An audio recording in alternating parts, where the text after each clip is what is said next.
पहला प्रश्न। बोध की यात्रा में रस, विरस एवं स्वरस क्या मात्र पड़ाव हैं? कृपा करके समझाइए। रस पड़ाव नहीं, रस तो गंतव्य है। इसलिए उपनिषद कहते हैं रसो वैसा, उस प्रभु का नाम रस है। रस रूप, रस में तल्लीन हो जाना परम अवस्था है। पूछने वालों ने पूछा रस, विरस और स्वरस। शायद जहां रस कहा है, पूछा है, वहां कहना चाहिए पर रस। पर रस पड़ाव है। फिर पर रस से जब ऊप पैदा हो जाती तो विरस, विरस भी पड़ाव है।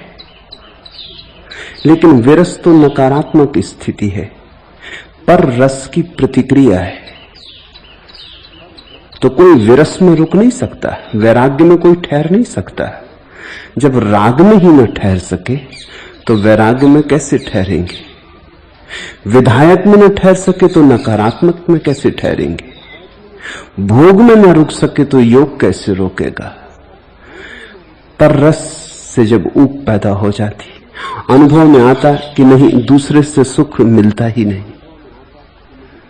अनुभव में आता कि दूसरे से दुख ही मिलता, तो जुगुप्सा पैदा होती, विरक्ति पैदा होती, विरस आ जाता, मुंह में कड़वा स्वाद फैल जाता। किसी चीज में रस नहीं मालूम होता। विरस पड़ाव है, अंधेरी रात जैसा, नकारात्मक, रिक्त। जब कोई विरस में धीरे धीरे धीरे धीरे डूबता तो स्वरस पैदा होता। स्वरस पर रस से बेहतर है। अपने में रस लेना ज्यादा मुक्तिदायी है। कम से कम दूसरे की परतंत्रता तो ना रही, पर ना रहा तो परतंत्रता ना रही। स्व आया तो स्वतंत्रता आई, इतनी मुक्ति तो मिली। लेकिन अभी भी पड़ाव है। अब स्व भी खो जाए और रस ही बचे तो अंतिम उपलब्धि हो गई, मंजिल आ गई। क्योंकि जब तक स्व है तब तक कहीं पास किनारे पर भी खड़ा होगा। क्योंकि मैं तू के बिना नहीं रहता। स्व का बोध ही बता रहा है कि पर का बोध अभी कायम है। स्व की परिभाषा पर के बिना बनती नहीं। जब तक ऐसा लग रहा है मैं हूं, तब तक स्वभावतः लग रहा है कि और भी है, अन्य भी है। तो ये तो पर की ही छाया है। स्व और पर एक ही सिक्के के दो पहलू हैं, साथ रहते साथ जाते। तो पहले तो स्वरस बड़ा आनंद देता है। पर रस में तो सिर्फ सुख की आशा थी, मिला नहीं। विरस तो प्रतिक्रिया थी, पर रस में मिला नहीं था। इसलिए क्रोध में विपरीत चल पड़े थे, नाराज हो गए थे। वो तो नाराजगी थी, वो तो क्रोध था। वो कोई टिकने वाली भाव दशा न थी, नकारात्मक दशा थी। स्वरस में रस की कुछ झलक मिलती, परमात्मा के मंदिर के करीब आ गए, करीब करीब सीढ़ियों पर खड़े हो गए। पर रस ऐसा है, परमात्मा की तरफ पीठ किए खड़े। विरस ऐसा है कि परमात्मा की तरफ पीठ करने में क्रोध आ गया, मुंह करने की चेष्टा कर रहे हैं परमात्मा की तरफ, सन्मुख होने की चेष्टा शुरू हुई। स्वरस ऐसा है, सीढ़ियों पे आ गए। लेकिन स्व को सीढ़ियों पर ही छोड़ देना पड़ेगा, जहां जूते छोड़ाते, बस वहीं। तो भीतर प्रवेश है, तो मंदिर में प्रवेश। मंदिर का नाम है रसो वैसा, मंदिर का नाम है रस। वहां न स्व है न पर है, वहां एक ही है, वहां दो नहीं है। इस अवस्था को ही अष्टावक्र ने स्वच्छंद कहा है। ये पर से भी मुक्त है, स्वा से भी मुक्त है। ये छंद ही और है, ये अलौकिक बात है। भाषा में कहना पड़ता है तो कुछ शब्दों का उपयोग करना पड़ेगा, इसलिए बुद्ध ने इसे निर्वाण कहा है। कुछ भी ना बचा, जो भी तुम जानते थे कुछ ना बचा, तुम्हारा जाना हुआ सब गया। अज्ञात के द्वार खुले, तुम्हारी भाषा काम नहीं आती, इसलिए बुद्ध निर्वाण के संबंध में चुप रह जाते, कुछ कहते नहीं। एक ईसाई मिशनरी स्टैनली जोन्स, काफी प्रसिद्ध, विश्व प्रसिद्ध ईसाई मिशनरी, वो रमन महर्षि को मिलने गए थे। वर्षों बाद मेरा भी उनसे मिलना हुआ।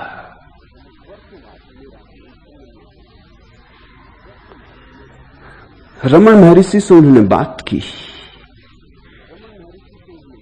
बुद्धिमान आदमी है स्टैनली जोन्स, बहुत किताबें लिखी और ईसाई जगत में बड़ा नाम है, लेकिन वो नाम बुद्धिमत्ता का ही है, वो किसी आत्म अनुभव का नहीं है। रमन महर्षि से वो इस तरह के प्रश्न पूछने लगे जो कि नहीं पूछने चाहिए, और रमन महर्षि जो उत्तर देते वो उनकी पकड़ में ना आता। जैसे उन्होंने पूछा कि क्या आप पहुंच गए हैं? रमन महर्षि ने कहा, कहां पहुंचना, कहां आना, कहां जाना। स्टैनली जोन्स ने फिर पूछा, मेरे प्रश्न का उत्तर दें, क्या आप पहुंच गए हैं? क्या आपने पा लिया? रमन महर्षि ने फिर कहा, कौन पाए, किसको पाए? वही है, न पाने वाला है कोई, न पाए जाने वाला है कोई। स्टैनली जोन्स ने कहा कि देखिए, आप मेरे प्रश्न से बच रहे। मैं आपसे कहता हूं कि मैंने पा लिया, जब से मैंने जीसस को पाया मैंने पा लिया। आप सीधी बात कहें। तो रमन महर्षि ने कहा, अगर पा लिया तो खो जाएगा, क्योंकि जो भी पाया जाता खो जाता। जिससे मिलन होता उससे बिछड़न, जिससे शादी होती उससे तलाक, जन्म के साथ मौत। अगर पाया है तो कभी खो बैठोगे। उसको पाओ जो पाया नहीं जाता। स्टैनली जोन्स ने समझा कि ये तो सब बकवास है, ये कोई बात हुई? उसको पाओ जिसको पाया नहीं जाता, तो फिर पाने का क्या अर्थ? फिर तो उसने रमन महर्षि को ही उपदेश देना शुरू कर दिया। बहुत वर्षों बाद मेरा भी मिलन हो गया।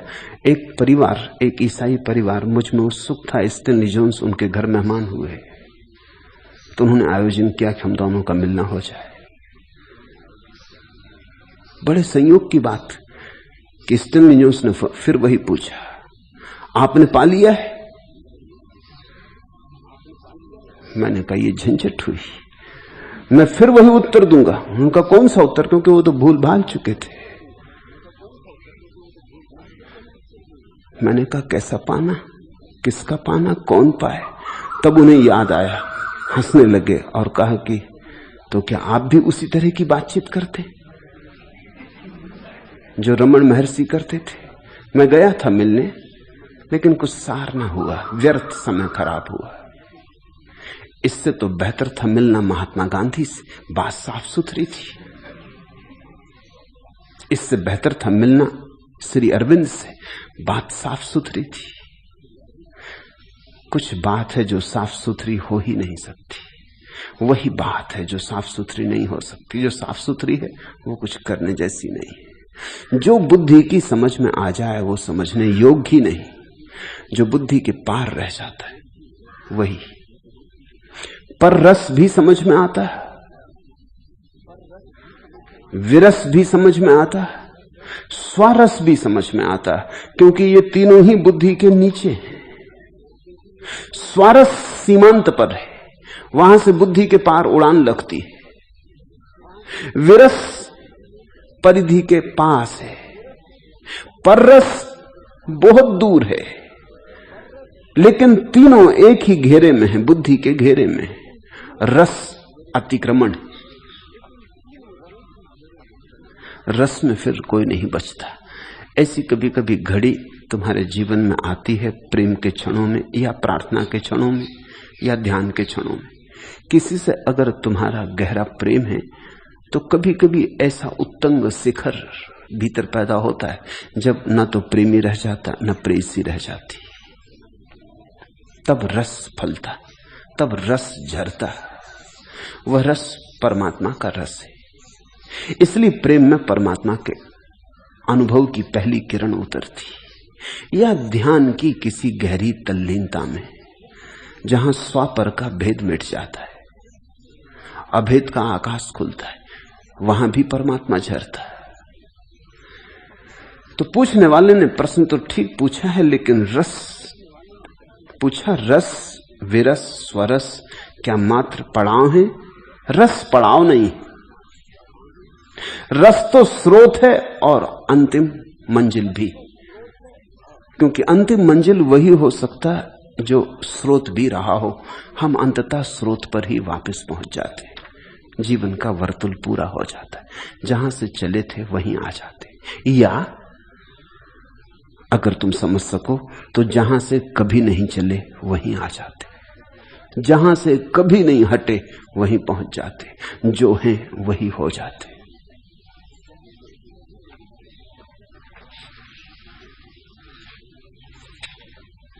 मैं तमो में ज्योति की पर प्यास मुझको, है प्रणय की शक्ति पर विश्वास मुझको। स्नेह की दो बूंद भी तो तुम गिराओ, आज फिर से तुम बुझा दीपक जलाओ। कल तिमिर को भेद में आगे बढ़ूंगा, कल प्रलय की आंधियों से मैं लड़ूंगा, किंतु मुझको आज आंचल से बचाओ, आज फिर से तुम बुझा दीपक जलाओ। दीपक बुझा नहीं, कभी बुझा नहीं, और दीपक सुरक्षित है, परमात्मा का आंचल उसे बचाए ही हुए। तुम्हारा स्नेह भी, तुम्हारा तेल भी कभी चुका नहीं। वही तो तुम्हारी जीवंतता है, वही तो तुम्हारा स्नेह, तुम्हारा दिया भरा पूरा है। न तो ज्योति जलानी है, न दिए में तेल भरना है, सिर्फ तुम अपनी ही ज्योति की तरफ पीठ किए खड़े हो, जो है वही दिखाई नहीं पड़ रहा है। या तुम आंख बंद किए बैठे हो और जो रोशनी सब तरफ झर रही उससे तुम्हारा संपर्क नहीं हो पा रहा। पलक उठाने की बात है। बुद्ध से किसी ने पूछा कि ज्ञानी और अज्ञानी में फर्क क्या है, तो बुद्ध ने कहा पलक मात्र का। सुनते हो, पलक मात्र का। पलक झपक गई अज्ञानी, पलक खुल गई ज्ञानी, इतना ही फर्क है। अंतस्थल पर जाग गए, सब जैसा होना चाहिए वैसा ही है। तुम तमो में नहीं हो, ज्योतिर्मय हो। रस से तुम भरे ही हो, रस के सागर हो। गागर भी नहीं, गागर तो तुम शरीर के कारण अपने को मान बैठे हो। रस के सागर हो जिसकी कोई सीमा नहीं, जो दूर अनंत तक फैलता चला गया है।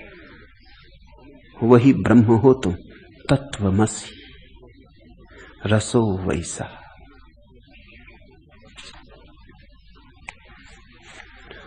दूसरा प्रश्न, आपने कहीं कहा है कि अत्यंत संवेदनशील होने के कारण आत्मज्ञानी को शारीरिक पीड़ा का अनुभव तीव्रता से होता है, लेकिन वह स्वयं को उससे पृथक देखता है। क्या ऐसे ही आत्मज्ञानी को किसी मानसिक दुख का अनुभव भी होता है? कृपया समझाएं।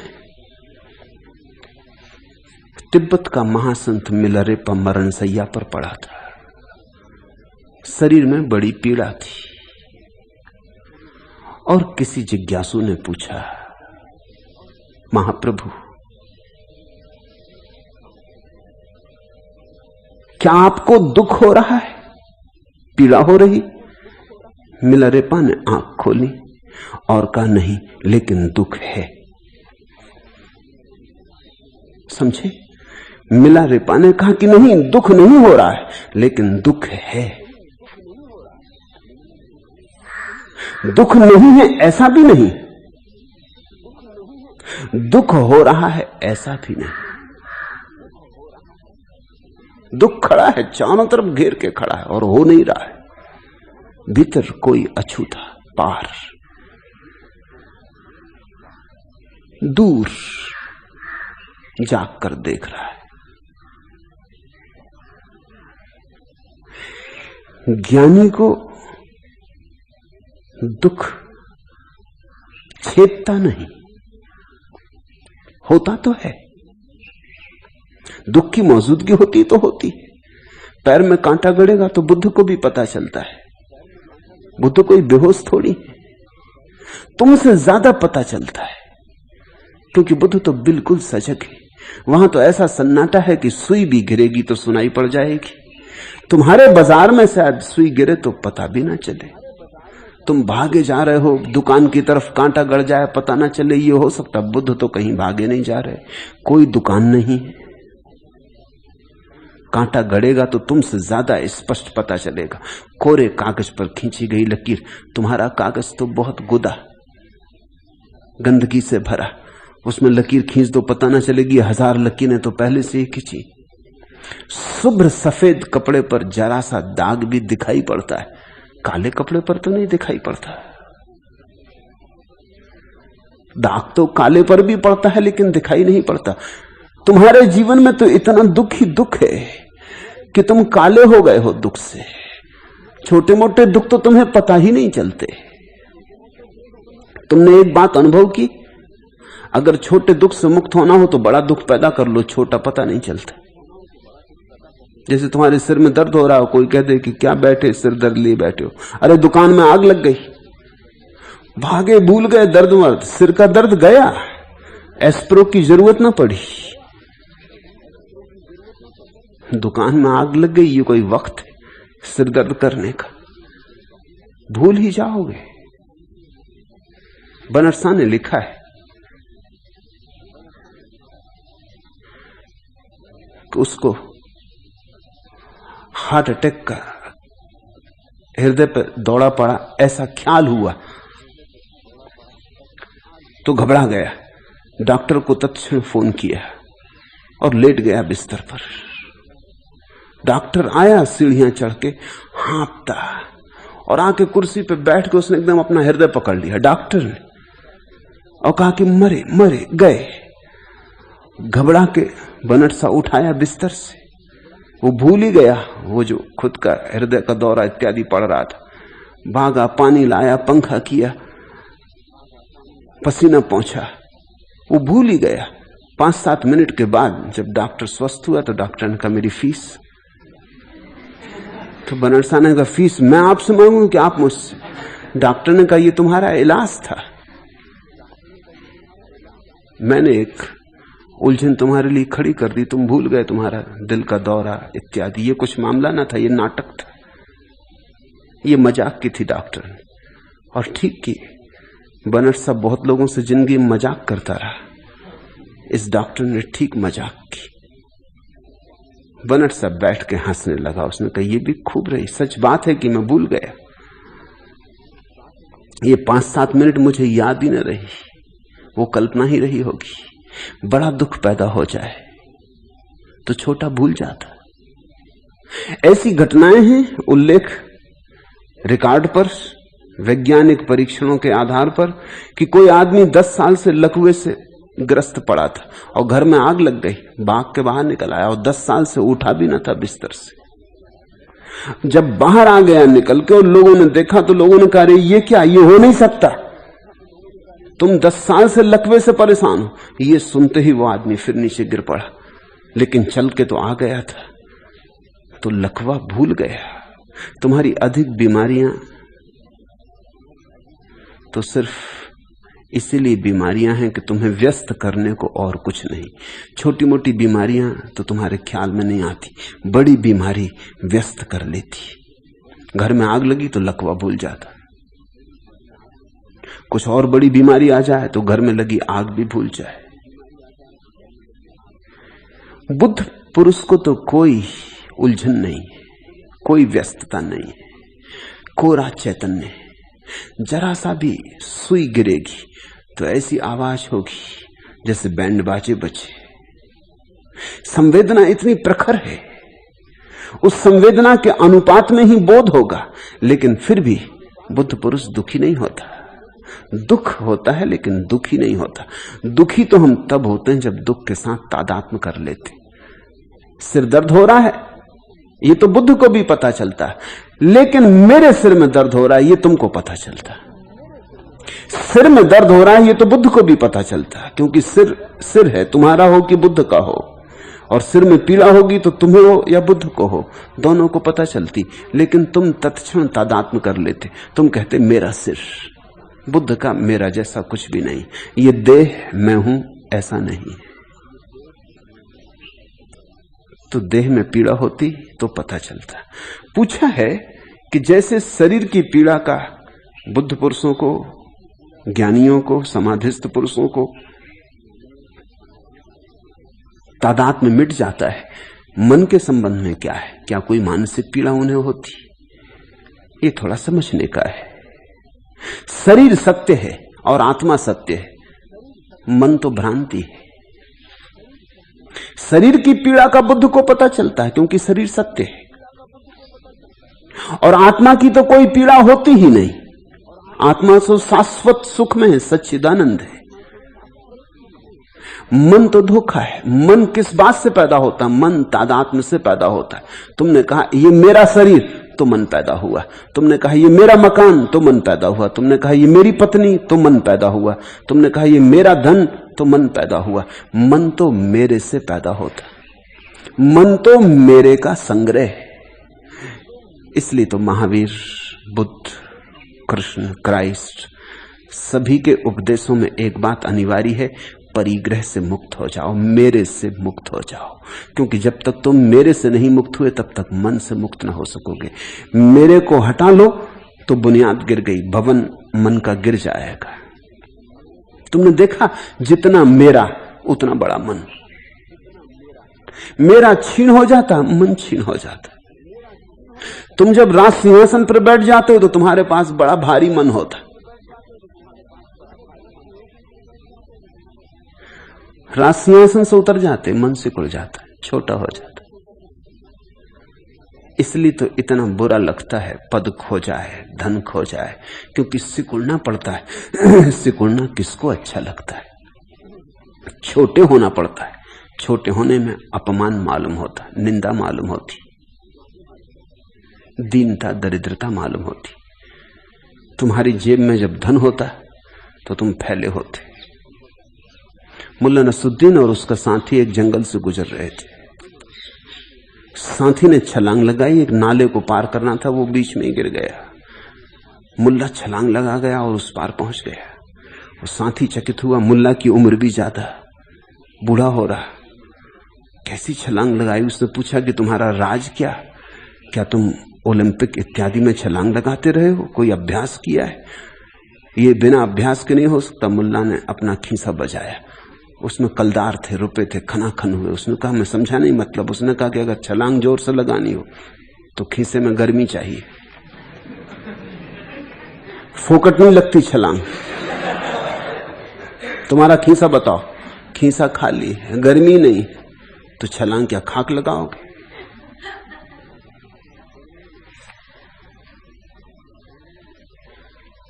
छलांग के लिए गर्मी चाहिए, और धन बड़ा गर्मी देता है। तुमने ख्याल किया? खीसे में रुपए हो तो सर्दी में भी कोट की जरूरत नहीं पड़ती।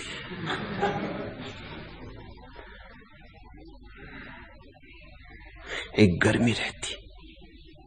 फिर टटोल के खीसे में हाथ डाल के देख लेते हो, जानते हो कि है, कोई फिक्र नहीं। चाहो तो अभी कोट खरीद लो। लेकिन अगर खीसे में रुपए न हो तो जरूरत भी ना हो अभी कोट की तो भी खलता है। लगता है दीनता, दरिद्रता, छोटापन, सामर्थ्य की हीनता, मन टूटा टूटा मालूम होता। तुम जरा गौर से देखना, मन तुम्हारी जितनी ज्यादा परिग्रह की सीमा होती उतना ही बड़ा होता। मेरे को त्याग दो, मन गया। मन कोई वस्तु नहीं है, मन तो शरीर और आत्मा का एक दूसरे से मिल जाने से जो भ्रांति पैदा होती उसका नाम है। मन तो प्रतिबिंब है। ऐसा समझो कि तुम दर्पण के सामने खड़े हुए, दर्पण सच है, तुम भी सच हो, लेकिन दर्पण में जो प्रतिबिंब बन रहा है वो सच नहीं है। आत्मा शरीर का साक्षात्कार हो रहा है, शरीर का जो प्रतिबिंब बन रहा है आत्मा में, उसको अगर तुमने सच मान लिया तो मन। अगर तुमने जाना कि केवल शरीर का प्रतिबिंब है, ना तो मैं शरीर हूं, तो शरीर का प्रतिबिंब तो मैं कैसे हो सकता हूं, तो फिर कोई मन नहीं। बुद्ध पुरुष के पास कोई मन नहीं होता। आ मन की स्थिति का नाम ही तो बुद्धत्व है। इसलिए कबीर कहते आ मनी दशा, स्टेट ऑफ नो माइंड। आ मनी दशा, उन मनी दशा, बेमनी दशा, जहां मन न रह जाए। मन केवल भ्रांति है, धारणा है। ऐसी ही झूठ है जैसे ये मकान, और तुम कहो मेरा। मकान सच है, तुम सच हो, मगर ये मेरा बिल्कुल झूठ है, क्योंकि तुम नहीं थे तब भी मकान था, और कल तुम नहीं हो जाओगे तब भी मकान रहेगा। और ध्यान रखना, जब तुम मरोगे तो मकान रोएगा नहीं कि मालिक मर गया। मकान को पता ही नहीं है कि बीच में आप नाहक ही मालिक होने का शोरगुल मचा दिए थे। मकान ने सुना ही नहीं। तुम नहीं थे, धन यहीं था। तुम नहीं रहोगे, धन यहीं रह जाएगा। सब ठाट पड़ा रह जाएगा। जब लाज चलेगा बंजारा, तो जो पड़ा रह जाएगा उस पर तुम्हारा दावा झूठ है।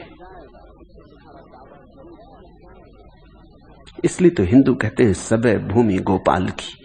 वो जो सब है परमात्मा का है, मेरा कुछ भी नहीं। जिसने ऐसा जाना कि सब परमात्मा का है, मेरा कुछ भी नहीं, उसका मन चला गया। मन बीमारी है। मन अस्तित्वगत नहीं है, मन केवल भ्रांति है।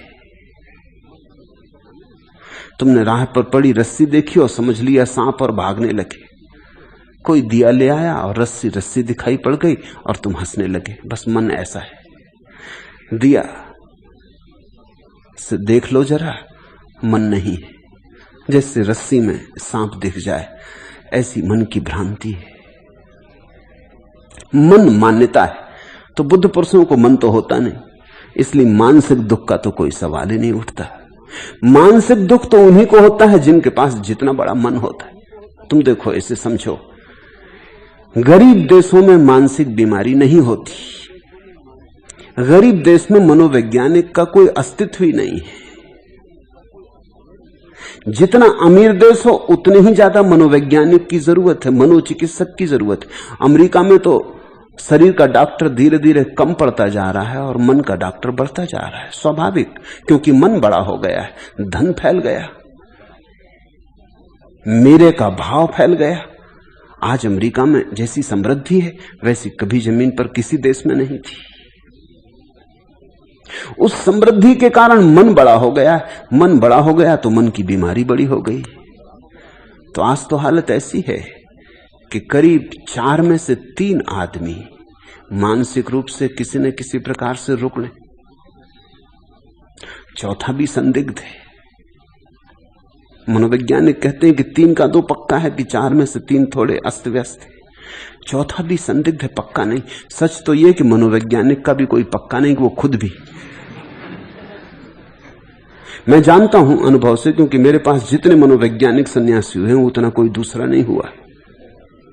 मेरे पास जिस व्यवसाय से अधिकतम लोग आए हैं सन्यास लेने, वो मनोवैज्ञानिकों का है, थेरेपिस्ट का, मनोविद, मनोचिकित्सकों का, और उनको मैं जानता हूं। उनकी तकलीफ है, भारी तकलीफ है। वो दूसरे की सहायता करने की कोशिश कर रहे हैं। डूबते को बचाने की कोशिश कर रहा है। वो शायद अपने आप बच भी जाता, इन सज्जन के सत्संग में और डूबेगा। ऐसा कभी कभी हो जाता है। कभी कभी करुणा भी बड़ी महंगी पड़ जाती। मैं एक नदी के किनारे बैठा था, सांझ का वक्त था, और एक आदमी वहां कुछ चने चुगा रहा था मछलियों को। हम दोनों ही थे, और एक लड़का किनारे पे तैर रहा था। वो जरा दूर निकल गया और चिल्लाया कि मरा, डूबने लगा। तो वो जो आदमी चने चुगा रहा था एकदम छलांग लगा के कूद गया, इसके पहले कि मैं कूदूं। वो कूद गया। मैंने कहा जब वो कूद गया तब ठीक है, मगर कूद के ही वो चिल्लाने लगा कि बचाओ बचाओ। तो मैं बड़ा हैरान हुआ। मैंने कहा मामला क्या? उसने कहा कि मुझे तैरना आता ही नहीं। और एक झंझट खड़ी हो गई, उन दो को बचाना पड़ा। अब ये सज्जन अगर उस बच्चे को बचाने, जब मैं निकाल कर उनको किसी तरह बाहर ले आया, तो मैंने पूछा कि कुछ होश से चलते हो जब तुम्हें तैरने नहीं आता? तो उन्होंने कहा याद ही ना रही। जब वो बच्चा डूबने लगा तो ये मैं भूल ही गया कि मुझे तैरना नहीं आता। ये मामला इतनी जल्दी हो गया, डूबते देख के कूद पड़ा बस। पर कूदने के पहले ही तो सोच लेना चाहिए कि तुम्हें तैरना आता है। पश्चिम में मन विक्षिप्त हुआ जा रहा है। जरूरत, बहुत से लोग डूब रहे हैं, मन की बीमारी में डूब रहे हैं। बहुत से लोग उन्हें बचाने की कोशिश कर रहे हैं। मैं बड़े से बड़े मनोवैज्ञानिकों का जीवन बहुत गौर से देखता रहा हूं। मैं बहुत हैरान हुआ हूं। खुद सिगमंड फ्रायड मानसिक रूप से रुग्ण मालूम होता है, स्वस्थ नहीं मालूम होता, जन्मदाता मनोविज्ञान का। कुछ चीजों से तो वो इतना घबराता था कि अगर कोई किसी की मौत की बात कर दे तो वो कपने लगता था। ये कोई बात हुई? अगर कोई कह दे कि कोई मर गया, उसने कई दफा चेष्टा करके अपने को संभालने की कोशिश की, मगर नहीं। 2 दफे तो वो बेहोश हो गया। ये बात ही कि कोई मर गया कि वो घबरा जाए। मौत इतना डरा है। तो मन बड़ा रुग्ण है। सच तो यह है कि यह कहना कि मन रुग्ण है ठीक नहीं, मन ही रोग है। फिर जितना मन फैलता है, आज अमेरिका में मन का खूब फैलाव, धन के साथ मन फैलता है, इसलिए तो मन धन चाहता है। धन फैलाव का ढंग है। धन मन की मांग है कि मुझे फैलाओ, मुझे बड़ा करो, गुब्बारा बनाओ मेरा, भरे जाओ हवा, बड़े से बड़ा करो। फिर बड़ा करने से जैसे गुब्बारा एक सीमा पे जाकर टूटता है, वैसा मन भी टूटता है। वही विक्षिप्तता है।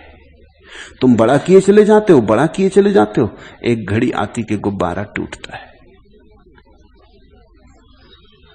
इसलिए मैं कहता हूं कि बहुत धनिक समाज ही धार्मिक हो सकते। जब गुब्बारा टूटने लगता है तब आदमी सोचता है कि कहीं कुछ और सत्य होगा। जिसे हमने सत्य माना था वो तो फूट गया, वो तो पानी का बुलबुला सिद्ध हुआ। बुद्ध पुरुष के पास तो कोई मन नहीं, क्योंकि बुद्ध पुरुष के पास मेरा नहीं, तेरा नहीं, मैं नहीं, तू नहीं, रस्सी बचा। द्वंद तो गया। द्वंद के साथ ही भीतर बटाव कटाव भी चला गया। मनोवैज्ञानिक सिजोफ्रेनिया की बात करते। मनुष्य के भीतर 2 खंड हो जाते, जैसे 2 व्यक्ति हो गए एक ही आदमी के भीतर। तुमने भी अनुभव किया होगा। अधिक लोग सिजोफ्रेनिक हैं दुनिया में। तुमने कई दफा अनुभव किया होगा, तुम्हारी पत्नी बिल्कुल ठीक से बात कर रही थी, सब मामला ठीक था, जरा तुमने कुछ कह दिया, कुछ ऐसा जो उसे न जचा, बस बात बदल गई। अभी क्षण भर पहले तक बिल्कुल लक्ष्मी थी, अब एकदम दुर्गा का रूप ले लिया, महाकाली हो गई। अब वो चाहती कि तुम्हारी छाती पर नाचे, जैसे कि शिव की छाती पर महाकाली नाच रही। तुम चौंकते हो कि जरा सी बात थी, इतनी जल्दी कैसा रूपांतरण हुआ। ये महाकाली भी छिपी है। ये दूसरा हिस्सा है। मित्र से सब ठीक चल रहा है, जरा सी कोई बात हो जाए कि सब मैत्री 2 कोड़ी में गई। जन्म जन्म की मेहनत व्यर्थ गई, जरा सी बात और दुश्मनी हो गई। जो तुम्हारे लिए मरने को राजी था वो तुम्हें मारने को राजी हो जाता है। ये सिजोफ्रेनिया है। आदमी का कोई भरोसा नहीं, क्योंकि आदमी एक आदमी नहीं, भीतर कई आदमी भरे पड़े, भीड़। मन तो एक भीड़ है, तुम बहुत आदमी हो, इस भीड़ का कोई भरोसा नहीं। सुबह तुम कहते हो आपसे मुझे बड़ा प्रेम है, भरोसा मत करना शाम को यही सज्जन जूता मारने आ जाए। भरोसा मत करना। और ऐसा नहीं कि अभी जो ये कह रहे हैं तो धोखा दे रहे हैं, अभी भी पूरे मन से कह रहे हैं, और सांझ भी जब जूता मारेंगे तो पूरे मन से मारेंगे। तुम जिसको प्रेम करते हो उसी को घृणा करते हो, और तुमने कभी ख्याल नहीं किया कि मामला क्या है। जिस पत्नी के बिना तुम जी नहीं सकते उसके साथ जी रहे हो, उसके बिना भी नहीं जी सकते। मायके चली जाती तो बड़े सपने आने लगते, एकदम सुंदर पत्र लिखने लगते हो। पति ऐसे पत्र लिखते हैं मायके गई पत्नी को कि उसको भी धोखा आ जाता, सोचने लगती कि यही आदमी है जिसके साथ में रहती हूं। लौट के धोखा टूटेगा, लौट के आएगी तो बस पता चलेगा कि तो वही कि वो सज्जन है जिनको छोड़ के गई थी। ये एकदम कवि हो गए थे, रूमानी हो गए थे, आकाश में उड़े जा रहे थे। और ऐसा नहीं कि ये कोई झूठ लिख रहे थे, पत्र जब लिख रहे थे तो सच ही लिख रहे थे। वो भी मन का एक हिस्सा था।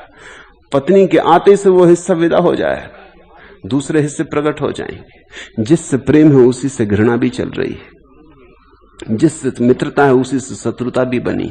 ऐसा द्वंद्व है, इस द्वंद्व में आदमी दुखी है। और इन द्वंद्वों को समेट कर चलने में बड़ी मुसीबत है, इसलिए तो तुम इतने परेशान हो।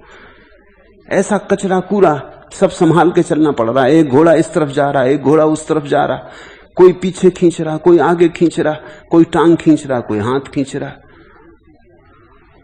बड़ी फजीयत है। इस बीच तुम कैसे अपने को संभाले चले जा रहे हो, यही आश्चर्य। सिगमंड फ्रायड ने लिखा है कि आदमी, सभी आदमी पागल क्यों नहीं है, ये आश्चर्य। होने चाहिए सभी पागल। अगर देखें आदमी के मन की हालत तो होने चाहिए सभी पागल। कुछ लोग कैसे अपने को संभाले हैं और पागल नहीं, ये चमत्कार है। बुद्ध पुरुषों के पास कोई मन नहीं, इसलिए मानसिक पीड़ा का कोई कारण नहीं।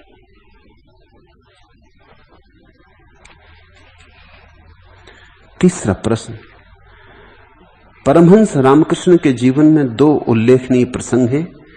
एक की वे एक हाथ में बालू और दूसरे में चांदी के सिक्के रखकर दोनों को एक साथ गंगा नदी में गिरा देते थे, और दूसरा कि जब स्वामी विवेकानंद ने उनके बिस्तर के नीचे चांदी का सिक्का छिपा दिया तो परमहंस देव बिस्तर पर लेटते ही पीड़ा से चीख उठे थे। महागीता के वीतरागता के सूत्र के संदर्भ में इन दो प्रसंगों पर हमें कुछ समझाने की अनुकंपा करें। रामकृष्ण के जीवन के ये दोनों प्रसंग अब तक ठीक से समझे भी नहीं गए, क्योंकि जिनने इनकी व्याख्या की है उन्हें परमहंस दशा का कुछ भी पता नहीं। इनकी व्याख्या साधारण रूप में की गई। रामकृष्ण एक हाथ में चांदी और एक हाथ में रेत को रख के गंगा में गिरा देते, तो हम समझते हैं कि रामकृष्ण के लिए चांदी और मिट्टी बराबर है। स्वभावतः ये सीधा अर्थ हो जाता है। लेकिन अगर यही सच है कि रामकृष्ण के लिए सोना और मिट्टी, चांदी और मिट्टी बराबर है, तो दोनों हाथों में मिट्टी रख के क्यों नहीं गिरा देते? एक हाथ में चांदी रख के क्यों गिराते? कुछ फर्क होगा, कुछ थोड़ा भेद होगा? नहीं, ये व्याख्या ठीक नहीं है। रामकृष्ण के लिए तो कुछ भी भेद नहीं है, और ये गिराना भी रामकृष्ण के लिए अर्थहीन है। रामकृष्ण विरागी नहीं है, वीतरागी है। ये विरागी के लिए तो ठीक है कि विरागी कहता मिट्टी चांदी सब बराबर, सब मेरे लिए बराबर है, ये सोना भी मिट्टी। ये विरागी की भाषा है। रामकृष्ण वीतरागी है, ये परमहंस की भाषा हो नहीं सकती। फिर रामकृष्ण ऐसा क्यों कर रहे हैं? ये उनके लिए कर रहे होंगे जो उनके आसपास थे। ये उनके लिए संदेश है। जो राग में पड़ा है उसे पहले विराग सिखाना पड़ता है, जो विराग में आ गया उसे फिर वीतरागता सिखानी पड़ती है। कदम कदम चलना होता है। और रामकृष्ण कहते थे हर अनुभव से गुजर जाना जरूरी है। तुम बहुत चकित होगे मैं तुम्हें उनके जीवन का एक उल्लेख बताऊं, शायद तुमने कभी सुना भी ना हो कि उनके भक्त उसकी बहुत चर्चा नहीं करते, जरा उलझन भरा है। रामकृष्ण ने एक दिन मथुरा नाथ को, उनके एक भक्त को कहा कि सुन मथुरा, किसी को बताना मत, मेरे मन में रात एक सपना उठा कि सुंदर बहुमूल्य सिल्क के कपड़े पहने हुए गद्दा तकिया लगा के बैठा हूं और हुक्का गुड़गुड़ा रहा हूं, और हुक्का गुड़गुड़ाते मैंने देखा कि मेरे हाथ पे जो अंगूठी सोने की बड़ी शानदार है, उसमें हीरा जड़ा है। अब तुझे इंतजाम करना पड़ेगा, क्योंकि जरूर ये सपना उठा तो जरूर ये वासना मेरे भीतर होगी, इसको पूरा करना पड़ेगा, नहीं तो ये वासना मुझे भटकाएगी, अगली जिंदगी में आना पड़ेगा, हुक्का गुड़गुड़ाना पड़ेगा।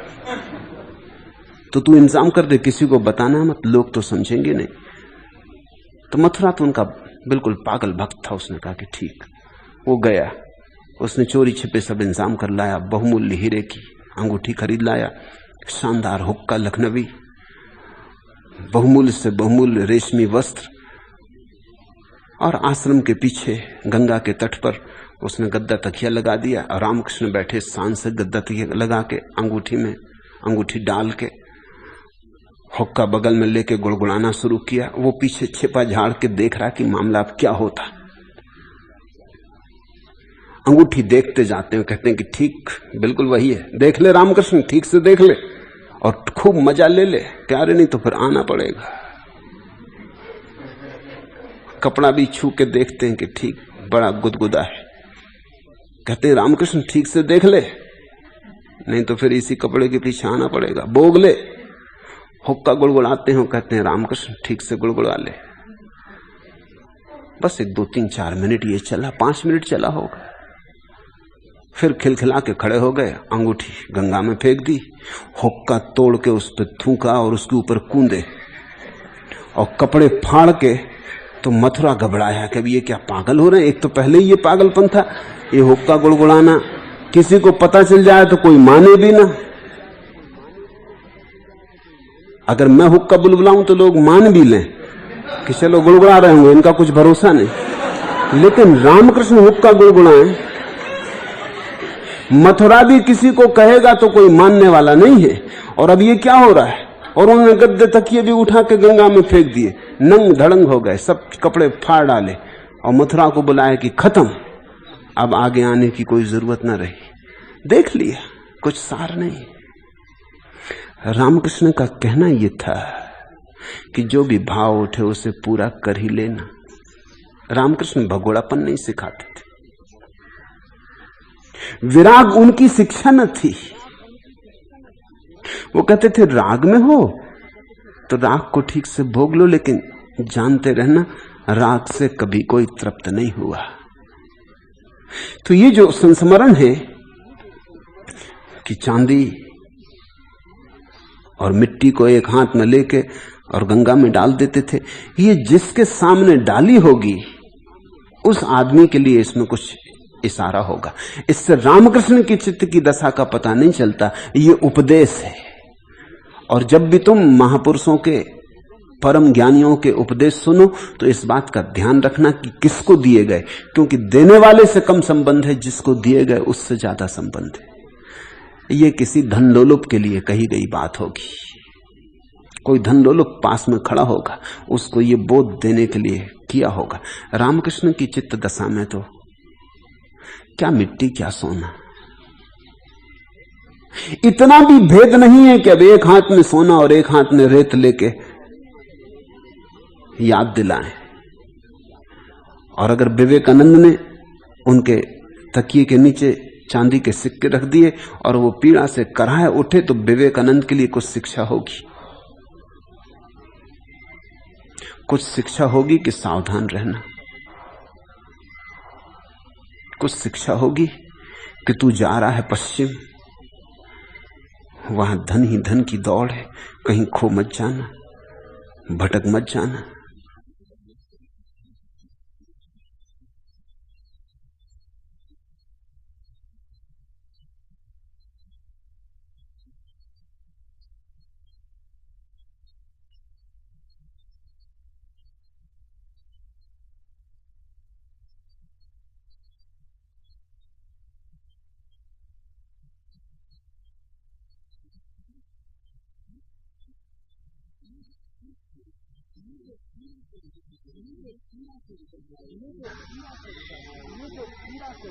ये जो पीड़ा से कराए उठे हैं, ये तो सिर्फ विवेकानंद पर एक गहन संस्कार छोड़ देने का उपाय है, ताकि उसे याद बना रहे, ये बात भूले ना। ये एक चांटे की तरह उस पर पड़ गई बात कि रामकृष्ण को चांदी छू के ऐसी पीड़ा हो गई थी, तो चांदी जहर है। कहने से ये बात शायद इतनी गहरे न जाती, कहते तो वो रोज थे। सुनने से शायद ये बात न मन में प्रविष्ट करती, न प्रवेश करती, लेकिन ये घटना तो जलते अंगारे की तरह छाती पे बैठ गई होगी विवेकानंद के। ये विवेकानंद के लिए संदेश था। इसमें सदगुरुओं के संदेश बड़े अनूठे होते हैं। ऐसा उल्लेख है कि विवेकानंद, रामकृष्ण तो चले गए देह को छोड़कर, विवेकानंद पश्चिम जाने की तैयारी कर रहे हैं। तो वो एक दिन शारदा रामकृष्ण की पत्नी को मिलने गए, आज्ञा लेने, आशीर्वाद मांगने। तो वो चौकी में खाना बना रही थी। रामकृष्ण के चले जाने के बाद भी शारदा सदा उनके लिए खाना बनाती रही, क्योंकि रामकृष्ण ने मरते वक्त कहा आंख खोलकर कि मैं जाऊंगा कहां, यहीं रहूंगा। जिनके पास प्रेम की आंख है वो मुझे देख लेंगे। तू रोना मत शारदा, क्योंकि तू विधवा नहीं हो रही है, क्योंकि मैं मर नहीं रहा हूं, मैं तो हूं, जैसा हूं ऐसे ही रहूंगा। देह जाती, देह से थोड़ी तू ब्याही गई थी। तो सिर्फ भारत में एक ही विधवा हुई है शारदा जिसने चूड़ियां नहीं तोड़ी, क्योंकि तोड़ने का कोई कारण ना रहा, और शारदा रोई भी नहीं। वो वैसे ही सब चलाती रही। अद्भुत स्त्री थी। आके ठीक समय पर, जैसा रामकृष्ण के समय होता भोजन का, वो आके कहती कि परमहंसदेव भोजन तैयार है। थाली लग गई, आप चले। फिर थाली पे बैठ के पंखा झलती, फिर बिस्तर लगा देती, मसहरी डाल देती। वो कहती है अब आप सो जाएं। फिर दोपहर में सत्संगी आते होंगे। ऐसा जारी रहा क्रम। तो परमहंस के लिए, परमहंस तो जा चुके, भोजन बना रही थी। विवेकानंद गए और उन्होंने कहा कि मां, मैं पश्चिम जाना चाहता हूं परमहंस देव का संदेश फैलाने, आज्ञा है, आशीर्वाद है। तो शारदा ने कहा कि विवेकानंद, वो जो छुरी पड़ी है उठा के मुझे दे दे, सब्जी काटने की छुरी। साधारणतः कोई भी छुरी उठा के देता है तो मूठ अपने हाथ में रखता है, लेकिन विवेकानंद ने फल तो अपने हाथ में पकड़ा और मूठ शारदा की तरफ करके दी। शारदा ने कहा कोई जरूरत नहीं, रख दे वहीं, ये तो सिर्फ एक इशारा था जानने के लिए, तू जा सकता है। विवेकानंद ने कहा मैं कुछ समझा नहीं। शारदा ने कहा आशीर्वाद है मेरा, तू जा सकता है। ये तो मैं ये जानने के लिए देखती थी कि तेरे मन में महाकरुणा है या नहीं। साधारणता तो आदमी मूठ अपने हाथ में रखता है कि हाथ ना कट जाए, और छुरे की धार दूसरे की तरफ करता है कि पकड़ लो, तुम कटो तो कटो, हमें क्या लेना देना। लेकिन तूने धार तो खुद पकड़ी और मूठ मेरी तरफ की, बस बात हो गई। तू जा, तुझे आशीर्वाद है, तुझसे किसी की कभी कोई हानि ना होगी, लाभ होगा। याद रखना, जब गुरु बोले तो शिष्य पर ध्यान रखना, क्योंकि गुरु शिष्य के लिए बोलता है। ये दोनों घटनाएं शिष्यों के लिए। रामकृष्ण के तल पर तो क्या अंतर पड़ता है, ना मिट्टी मिट्टी है ना सोना सोना है। मिट्टी भी मिट्टी है, सोना भी मिट्टी है, मिट्टी भी सोना है, सब बराबर है। जहां एक रस का उदय हुआ, जहां सब भेद खो गए, जहां एक ही परमात्मा दिखाई पड़ने लगा, फिर सभी उसके ही बनाए गए आभूषण हैं। रामकृष्ण परम वीतराग दशा में है, विरागी नहीं, न रागी,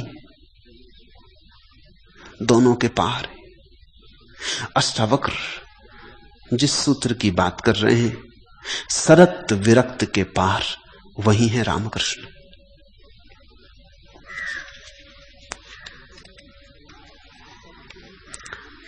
चौथा प्रश्न, आप कहते हैं कि भागो मत, जागो, साक्षी बनो, लेकिन नौकरी के बीच रिश्वत से और रिश्तेदारों के बीच मांस मदिरा से भागने का मन होता है। साक्षी बना बिना कोयले की खान में रहने से कालिख तो लगेगी ही। हमें समझाने की मेहरबानी करें। जब मैं तुमसे कहता हूं साक्षी बनो, तो इसका अर्थ यह नहीं कि मैं तुमसे कहता हूं कि तुम जैसे हो वैसे ही बने रहोगे। साक्षी में रूपांतरण है। मैं तुमसे यह नहीं कह रहा हूं कि साक्षी बनोगे तो तुम बदलोगे नहीं। साक्षी तो बदलने का सूत्र है। तुम साक्षी बनोगे तो बदलाहट तो होने ही वाली है, लेकिन वो बदलाहट भगोड़े की ना होगी, जागरूक व्यक्ति की होगी। समझो, तुम डर के रुष्पत छोड़ दो, क्योंकि धर्मशास्त्र कहते नरक में सड़ोगे अगर रुष्वत ली। स्वर्ग के मजे ना मिलेंगे अगर रुष्वत ली। चूकोगे अगर रुष्वत ली। इस भय और लोभ के कारण तुम रुष्वत छोड़ देते हो। यह भगोड़ापन है। और जिस कारण से तुम रुष्वत छोड़ रहे हो, वो कुछ रुष्वत से बड़ा नहीं, वो भी रुष्वत है। वो तुम स्वर्ग में जाने की रुष्वत दे रहे हो, चलो यहां छोड़ देते हैं, वहां प्रवेश दिलवा देना। तुम परमात्मा से कह रहे हो, देखो तुम्हारे लिए यहां हमने इतना किया, तुम हमारा ख्याल रखना। रुष्वत का और क्या मतलब होता है कि हम तुम्हारी प्रार्थना करते। तुमने देखा भक्त जाता मंदिर में स्तुति करता, स्तुति यानी रुष्वत। स्तुति शब्द भी बड़ा महत्वपूर्ण है। इसका मतलब होता है खुशामद। स्तुति करता है कि तुम महान हो और हम तो दीनहीन, और तुम पतित पावन और हम तो पापी। अपने को छोटा करके दिखाता, उनको बड़ा करके दिखाता। ये तुम किसको धोखा दे रहे? यही तो ढंग है खुशामद का। इसी तरह तो तुम राजनेता के पास जाते हो और उसको फुलाते हो कि तुम महान, कि आपके बाद देश का क्या होगा, अंधकार ही अंधकार है। पहले उसे फुलाते हो और अपने को कहते हो हम तो चरण रज हैं, आपकी सेवक। जब वो खूब फूल जाता है तब तुम अपना निवेदन प्रस्तुत करते हो। फिर वो इंकार नहीं कर सकता, क्योंकि इतने महान व्यक्ति से इंकार निकले ये बात जस्ती नहीं, मजबूरी में उसे स्वीकार करना पड़ता है। तुम सीधे जाके मांग खड़ी कर देते, निकलवा देता दरवाजे के बाहर, खुशामद राजी कर लेती। तुम परमात्मा के साथ भी वही कर रहे हो। नहीं, ये कुछ रुष्वत से बेहतर नहीं है, ये रुष्वत ही है। एक बड़े पैमाने पर रुष्वत है। ये तो मेरा आदेश नहीं। मैं तुमसे कहता हूं जागो। मैं तुमसे ये नहीं कहता कि रुष्वत लेने से नरक में पड़ोगे, क्योंकि कुछ पक्का नहीं। अगर रुष्वत चलती है तो वहां भी चलती होगी। अगर ठीक से रुष्वत दे पाए तो वहां भी बच जाओगे। अगर शैतान की जेब गर्म कर दी तो तुम पर जरा नजर रखेगा, जरा कम जलते कढ़ाई में डालेगा, या तुम्हें कुछ ऐसे काम में लगा देगा कि तुम कढ़ाई में डालने के लिए भी तो लोगों की जरूरत पड़ती होगी। तुम्हें स्वयं सेवक बना देगा कि तुम चलो ये काम करो। और पक्का नहीं है कुछ, स्वर्ग के दरवाजे पे भी कोई नहीं जानता हो रुष्वत चलती हो, क्योंकि जो यहां है सो वहां है, जैसा यहां है वैसा वहां है। इजिप्ट का पुराना सूत्र है, एज अबव सो बिलो, जैसा ऊपर वैसा नीचे। मैं कहता हूं जैसा नीचे वैसा ऊपर।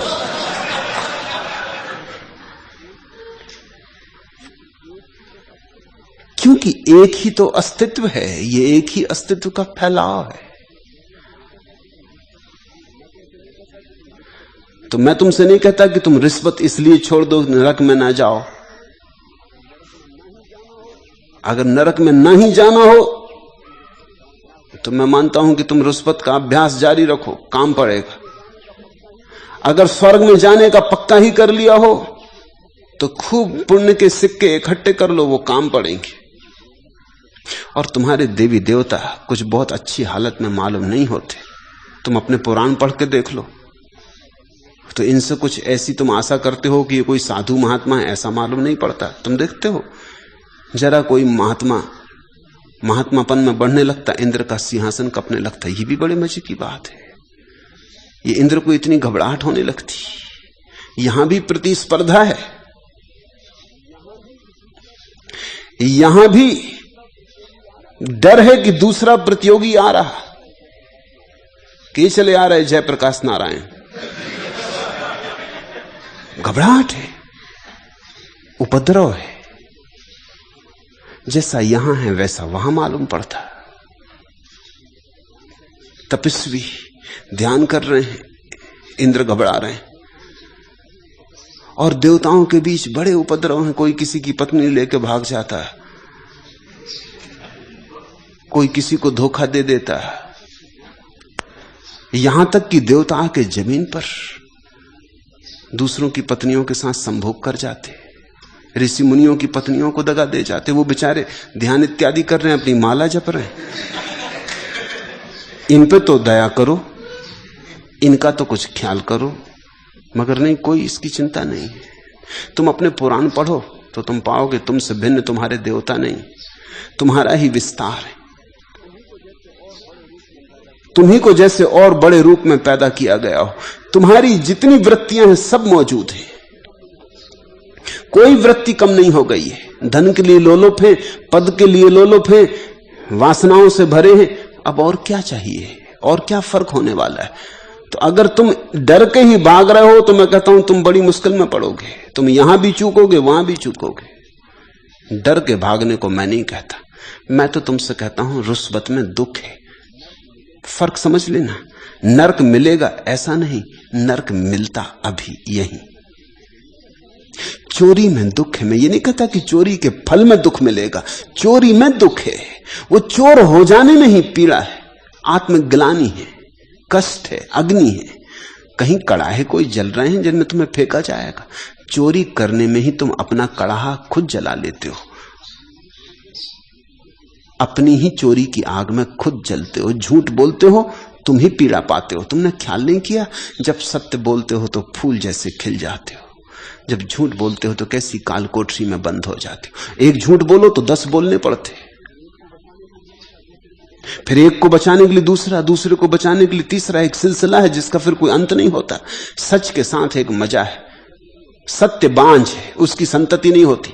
सत्य पहले से बर्थ कंट्रोल कर रहा है, एक दफा बोल दिए मामला खत्म। उनकी कोई पैदाइश नहीं है कि फिर उनके बच्चे और उनके बच्चे। झूठ बिल्कुल हिंदुस्तानी है, लाइन लगा देता बच्चों की,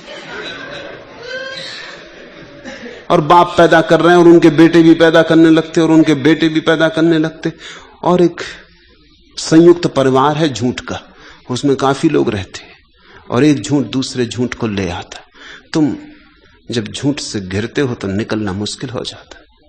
तुम ख्याल करना, देखना, एक झूठ दूसरे में ले जाता, और पहला झूठ छोटा होता, दूसरा और बड़ा चाहिए, क्योंकि बचाने के लिए बड़ा झूठ चाहिए, फिर झूठ बड़ा होता जाता। तुम दबते जाते झूठ के पहाड़ के नीचे, तुम सड़ने लगते। तुम क्रोध करके देखो, जब तुम प्रेम करते हो तब तुम्हारे भीतर एक सुवास उठती, एक संगीत, कोई पायल बज उठती। क्षण भर को तुम स्वर्ग में होते हो।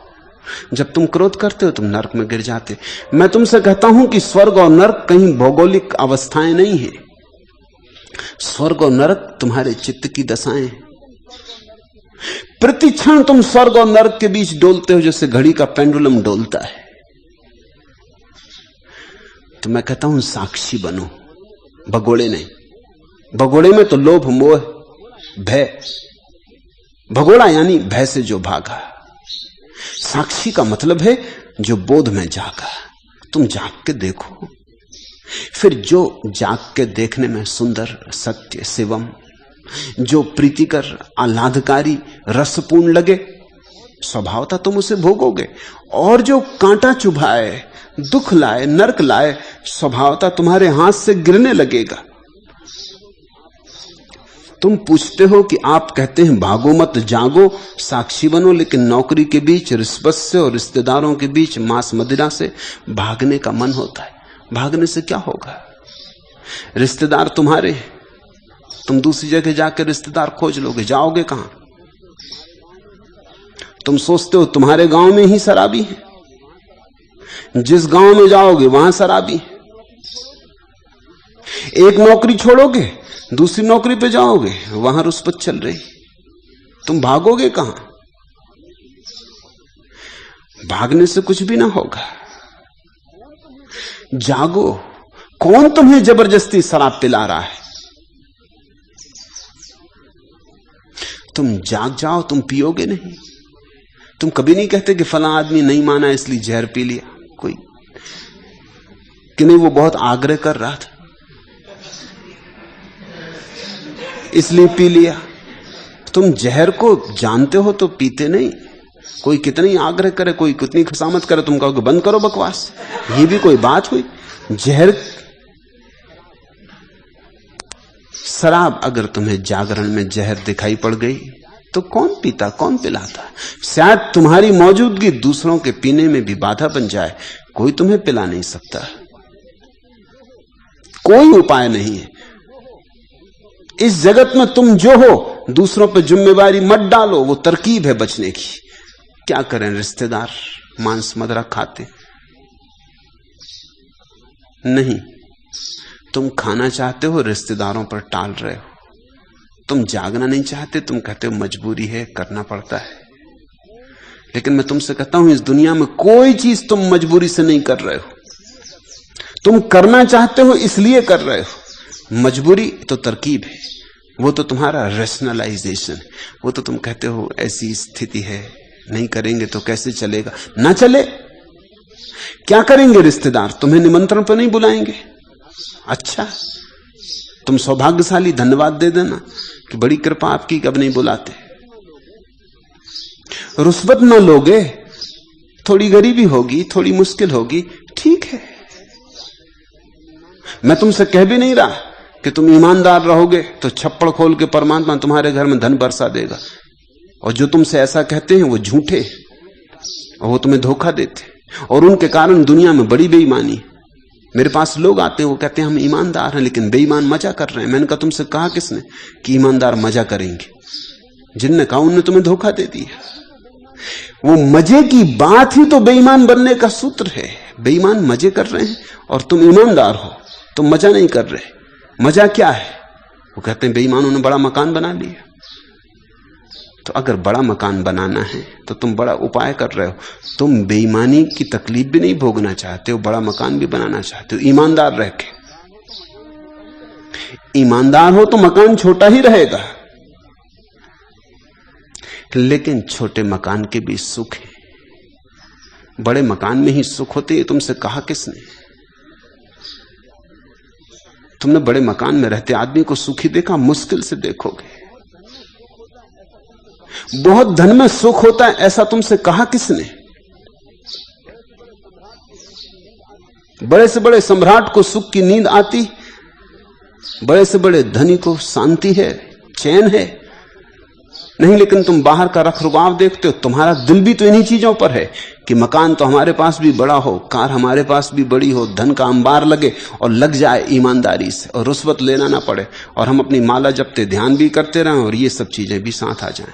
तुम असंभव की मांग कर रहे हो, तो फिर तो बेईमान के साथ अन्याय हो जाएगा। बेचारा बेईमानी भी करे, बेईमानी की तकलीफ भी भोगे, बेईमानी का नरक भी झेले और बड़ा मकान भी ना बना पाए। तुम ईमानदारी का भी मजा लो, बड़े मकान का भी, दोनों हाथ लड्डू।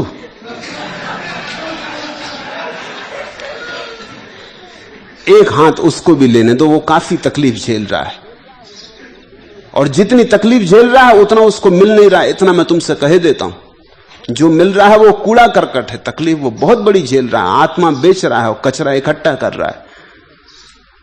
लेकिन तुम्हारी नजर भी कचरे पर लगी। तुम कहते देखो उसके पास कचरे का कितना ढेर लग गया, हमारे पास बिल्कुल नहीं। यहां कोई कचरा डालता ही नहीं, हम बैठे रहते हैं सड़क के किनारे, यहां कोई कचरा डालता नहीं। बेईमानों के पास लोग कचरा डाल रहे हैं। नहीं, तुम्हारी नजर खराब है, तुम बेईमान हो। और कायर हो। तुम बेईमानी की हिम्मत भी नहीं करना चाहते और तुम बेईमान को जो मिलता है बेईमानी से वो भी पाना चाहते हो। तुम बिना दौड़े प्रतियोगिता में प्रथम आना चाहते हो। तुम कहते हो देखो हम तो बैठे फिर भी प्रथम नहीं आ रहे और ये लोग दौड़ रहे हैं और प्रथम आ रहे हैं। तो जो दौड़ेंगे वो प्रथम आएंगे, लेकिन दौड़ने की तकलीफ, दौड़ने की परेशानी, दौड़ने का पसीना, जद्दोजहद वो झेलते। तुम बैठे बैठे प्रथम आना चाहते हो। तुम चाहते हो कि तुम परमात्मा कोई चमत्कार करे। क्यों? क्योंकि तुमने रुस्वत नहीं ली। रुस्वत लेना पाप हो, ना लेना कोई पुण्य नहीं है। चोरी करना पाप हो, ना करना कोई पुण्य नहीं है। इसको ख्याल में रखो। इतने से कुछ नहीं होगा कि तुमने चोरी नहीं की। चोरी नहीं की तो ठीक है, तुम चोरी करने की तकलीफ से बच गए। और चोरी करने की तकलीफ से जो थोड़े बहुत सुख का प्रलोभन मिलता है, आशा बनती है, उससे भी तुम बच गए। तुम झंझट के बाहर रहे। बस इतना क्या कम है? इतना फल क्या थोड़ा है? मैं जब तुमसे कहता हूं जागो तो मेरा मतलब यह है कि तुम जीवन की सारी स्थिति को आंख भर के देखो। फिर उस देखने से ही क्रांति घटनी शुरू होती। तुम देखते हो कि जो व्यर्थ है वो दुख देता है, अभी देता, यहीं देता, तत्क्षण देता। धीरे धीरे उस दुख से तुम्हारा छुटकारा होने लगता है। और जब तुम्हारे जीवन के सारे दुख खो जाते हैं तो सुख का सितार बजता है। सुख का सितार तो तुम्हारे भीतर बज ही रहा है। ये जो दुख के नगाड़े तुम बजा रहे हो, उनकी वजह से सितार सुनाई नहीं पड़ता। उसकी आवाज धीमी, बारीक, सूक्ष्म, रस तो बह ही रहा है, लेकिन तुम्हारे आसपास दुख के इतने परनाले बह रहे हैं। ऐसी बाढ़ आई है दुख की कि वो जो रस की क्षीण धार है उसका पता नहीं चलता। वो जो एक किरण है परमात्मा की तुम्हारे भीतर, तुम्हारे कृत्य के अंधकार में खो गई, तुम्हारे अहंकार की अंधेरी रात में दब गई। तुम जरा जागो तो तुम्हारे जीवन में क्रांति अपने आप आ जाएगी। रिश्तेदार न छोड़ने पड़ेंगे और न नौकरी से भागना पड़ेगा। ये तो मैं पहली बात कहता, लेकिन मैं ये नहीं कह रहा हूं कि तुम्हारे जीवन में रूपांतरण ना होगा। हो सकता है साक्षी भाव में जागने पर ऐसी स्थिति आ जाए कि तुम्हारा सारा प्राणपण से जंगल जाने का भाव उठे। वो भगोड़ापन नहीं है। फिर मैं कहता हूं सब भगोड़े जंगल पहुंच जाते, लेकिन सब जंगल पहुंचने वाले भगोड़े नहीं। कभी कभी तो कोई सहज स्वभाव से जंगल जाता है, एक सहज आकांक्षा, कोई भगोड़ापन नहीं, जिंदगी से ऊब के नहीं, डर के नहीं, किसी पुण्य पुरस्कार के लिए नहीं, जंगल का आवाहन। वो जंगल की हरियाली किसी को बुलाती, जंगल का रस किसी को खींचता। कृष्ण मोहम्मद यहां पीछे बैठे, वो मिलानों में थे, बड़ी नौकरी पर थे, छोड़ के आ गए। भगोड़े नहीं,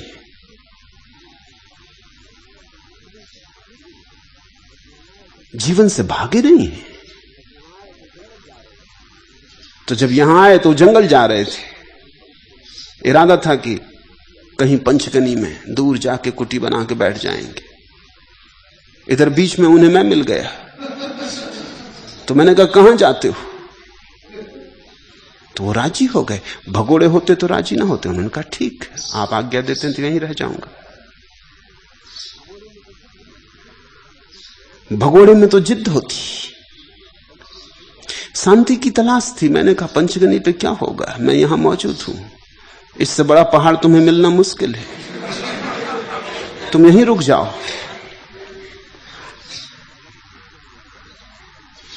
तुम्हारी कुटिया यहीं बना लो। एक बार भी नाना कहा, हां भरती कि ठीक, यहीं रुक जाते। भागे नहीं है, लेकिन शांति की तरफ एक बुलावा आ गया, एक निमंत्रण आ गया है, शांत होना है।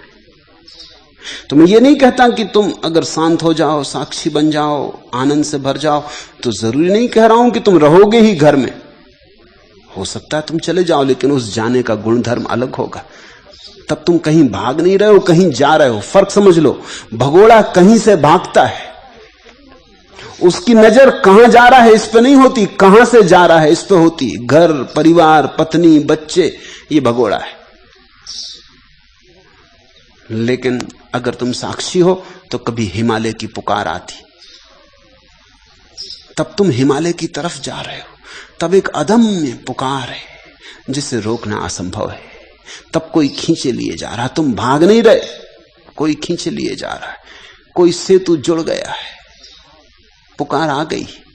स्वभाव से अगर तुम जाओ तो सौभाग्यशाली हो, भाग के गए तो दुख पाओगे। मैं तुमसे कहता हूं, अगर तुम अभी भाग जाओ और जंगल में बैठ जाओ झाड़ के नीचे, तुम रास्ता देखोगे कि कोई आते ही नहीं। रुस्बत की रास्ता नहीं देखोगे, अब रास्ता देखो कोई भक्त आ जाए, पैर पे कुछ चढ़ा जाए, वो मतलब वही है, चढ़ोतरी कहो कि रुस्बत कहो। राह देखोगे कि कोई भक्त आ जाए, कोई मित्र आ जाए, कोई शिष्य बन जाए तो छप्पर डाल दे। अब वर्षा करीब आ रही, अब यहां झाड़ के नीचे कैसे बैठेंगे, तुम यही सब चिंता फिक्र में रहोगे। और देर न लगेगी, कोई ना कोई बोतल लिए आ जाएगा, क्योंकि जो मांगो इस जगत में मिल जाता है, यही तो मुश्किल है।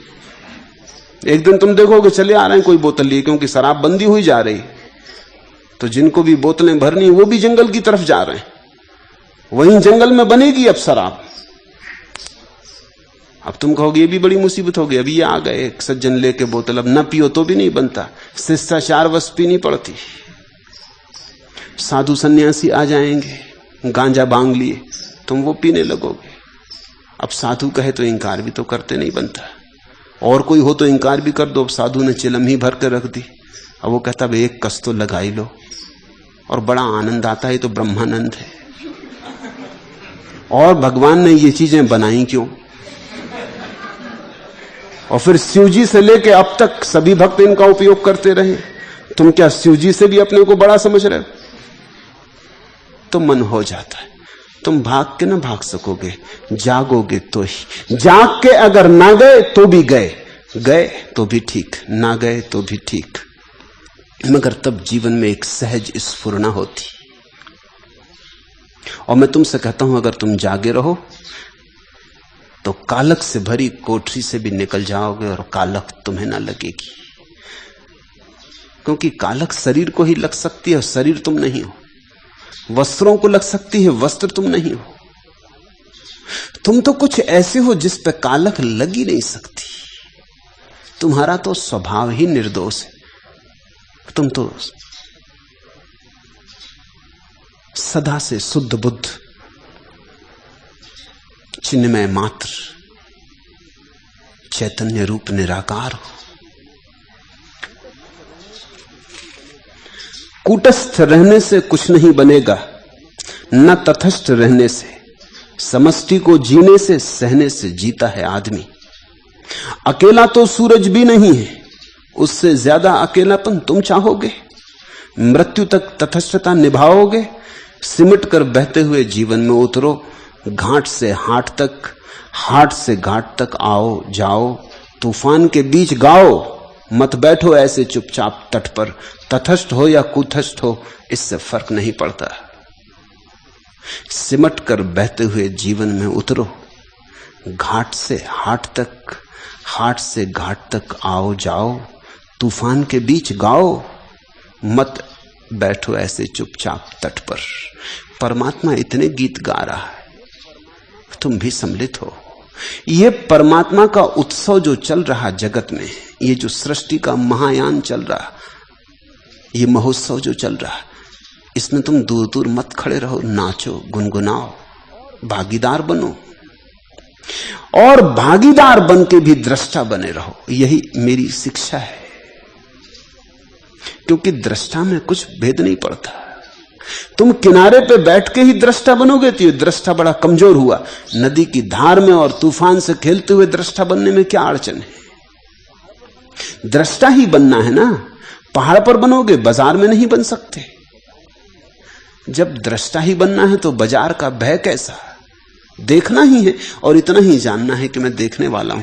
तो तुम पहाड़ देखो कि वृक्ष देखो कि नदी झरने देखो कि लोग देखो, दुकानें देखो, क्या फर्क पड़ता है? दृष्टा तो दृष्टा है, कुछ भी देखे, और जो भी तुम देखो अगर जानते रहो सपना है तो फिर क्या अड़चन है। ऐसा हुआ, रमन महर्षि को अरुणाचल की पहाड़ी से बड़ा लगाव था। वो दिन में कई दफा उठ उठ के चले जाते थे पहाड़ी पर, कई दफा नाश्ता किया और गए, भोजन किया और गए, सो के उठे और गए, बीच में सत्संग चल रहा वो कहेंगे बस गए पहाड़ी पर। दिन में कई दफा चले जाते थे, फिर भी पहाड़ी तो बड़ी, तो पूरे कई पहाड़ी पर कई हिस्से थे जहां तक नहीं पहुंच पाते थे। तो एक दिन अपने भक्तों को कहा कि कल तो मैं उपवास करूंगा ताकि लौटना ना पड़े, कल तो दिन भर भूखा रहूंगा और सांझ तक खोज करूंगा, कई जगह खाली रह गई जहां मैं नहीं पहुंचा इस पहाड़ी पर। दूर से कहीं कोई झरना दिखाई पड़ता, उसके पास नहीं जा पाया, तो कल तो मैं भोजन नहीं करूंगा। तो भक्तों ने कही बड़ी झंझट की बात है, तो रात को खूब उनको भोजन करवा दिया, खूब करवा दिया। उन्होंने बहुत रोका कि भाई बस अब रुको, कल मुझे पहाड़ पे जाना और तुम इतना करवाया दे रहे हो कि चलना मुश्किल हो जाएगा। लेकिन भक्त न माने तो उन्होंने कर लिया। साक्षी भाव वाले आदमी की ऐसी दशा। ठीक, पहले इनकार करते, फिर कोई नहीं मानता तो वो कहते चलो ठीक।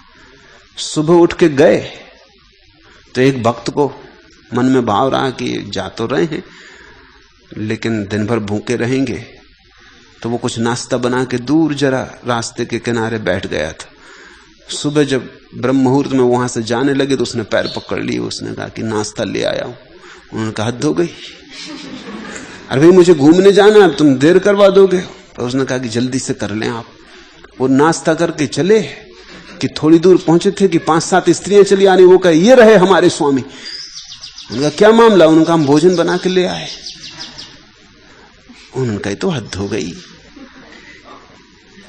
अब इनको दुखी करना भी ठीक नहीं, न मालूम कितनी रात से आके यहां बैठी, भोजन कर लिया। स्त्रियों ने कहा आप घबराना मत, हम दोपहर में फिर आएंगे दोपहर का भोजन लेकर। उन्होंने कहा तुम आना मत क्योंकि मैं दूर निकल जाऊंगा, तुम खोज ना पाओगे। उन्होंने कहा फिक्र न करो, एक स्त्री आपके पीछे लगी रही, एक स्त्री पीछे लगी रही। उन्होंने कहा ये भी मुसीबत हुई। दोपहर को आ गई खोज खाज के, उनको फिर भोजन करवा दिया। अब तो उनकी ऐसी हालत हो गई कि लौटें कैसे।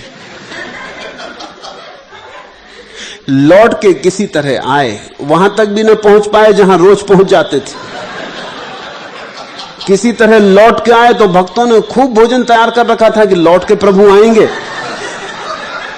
तो उन्होंने कहा कसम खाई अब कभी उपवास ना करूंगा। ये तो बड़ा उपवास तो बड़ा महंगा पड़ गया। फिर कहते हैं रमन ने कभी उपवास नहीं किया। उन्होंने कहा ये तो कसम खा ली, ये उपवास बड़ा महंगा, इससे तो हम जो रोज भोजन करते रहते थे वही ठीक था। एक साक्षी की दशा है, जो होता है होता है। उपवास किया तो भी जिद नहीं। तुमने अगर उपवास किया होता तुम कहते क्या समझा तुमने, मेरा उपवास तोड़ने आए। ये मालूम होती स्त्रियां नहीं है, इंद्र की भेजी अप्सराएं। तुम अकड़ के खड़े हो गए होते, शीर्षासन लगा लिया होता, आंख बंद कर ली होती कि छूना मत मुझे, दूर रहना। उपवास किया है, ये भ्रष्ट करने का उपाय है। लेकिन रमन ने कहा बेचारी स्त्रियां इतनी रात आई, अब चलो ठीक। एक साक्षी की दशा है जो देखता चला जाता। रमन के हाथ में कैंसर हो गया। जो आश्रम का डॉक्टर था कुछ बहुत समझदार नहीं था, आश्रम के ही डॉक्टर, उसने उनको बाथरूम में ले जाके ऑपरेशन ही कर दिया। उन्होंने कहा भी कि भाई तू कुछ खोज खबर तो कर ले कि मामला क्या है। उसने कहा कुछ नहीं, जरा सी गांठ है। उसने भी सोचा नहीं कि कैंसर होगा कि कुछ होगा। गांठ ऊपर ऊपर थी, उसने निकाल दी, लेकिन फिर और बड़ी गांठ पैदा हो गई। सेप्टिक हुआ अलग, बड़ी गांठ हो गई अलग। फिर गांव के, अब वो गांव भी छोटा मोटा, गांव के डॉक्टर ने आके ऑपरेशन कर दिया। फिर मद्रास के डॉक्टर आए, ऐसे धीरे धीरे कलकत्ते के डॉक्टर आए। ऑपरेशन साल भर चले, कोई 4-5 दफा ऑपरेशन हुए। वो बार बार कहते हैं कि तुम प्रकृति को अपनी प्रक्रिया पूरी करने दो, तुम क्यों पीछे पड़े हो। मगर उनकी कौन सुनता। उनसे लोग कहते तुम चुप रहो, भगवान तुम चुप रहो, तुम बीच में ना बोलो, ये डॉक्टर जानते। वो कहते ठीक है। साल भर में उनको करीब करीब मार डाला। साल भर के बाद जब डॉक्टर थक गए और उन्होंने कहा हमारे की कुछ ना होगा, तो रमन हंसने लगे। उन्होंने कहा मैं तुमसे पहले कहता था, तुम नाहक परेशान हो रहे, जो होना है होने दो। अब साल भर के बाद इतने ऑपरेशन करके मुझे बिस्तर पे भी लगा दिया, सब तरफ से काट पीट भी कर दी, अब तुम कहते हो कि ये कुछ ना होगा। मैं तुमसे तभी कहता था आदमी के किए कहीं कुछ होता, जो होता होता, होने दो।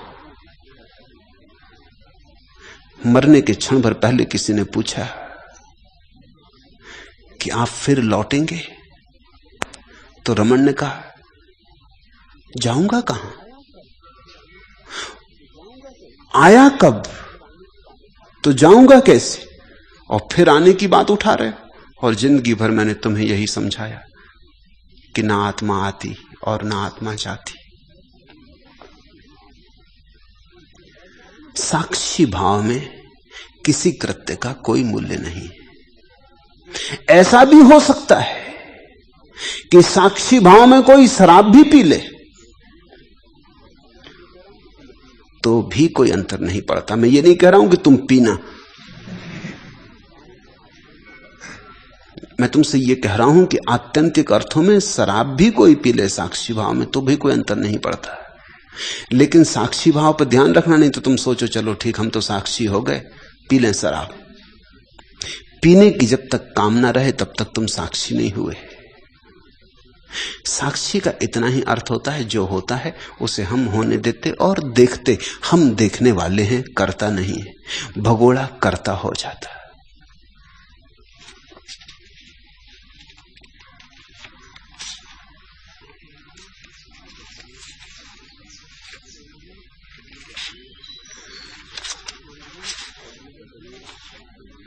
चांदनी फैली गगन में, चाह मन में, दिवस में सबके लिए बस एक जग है, रात में हर एक की दुनिया अलग है।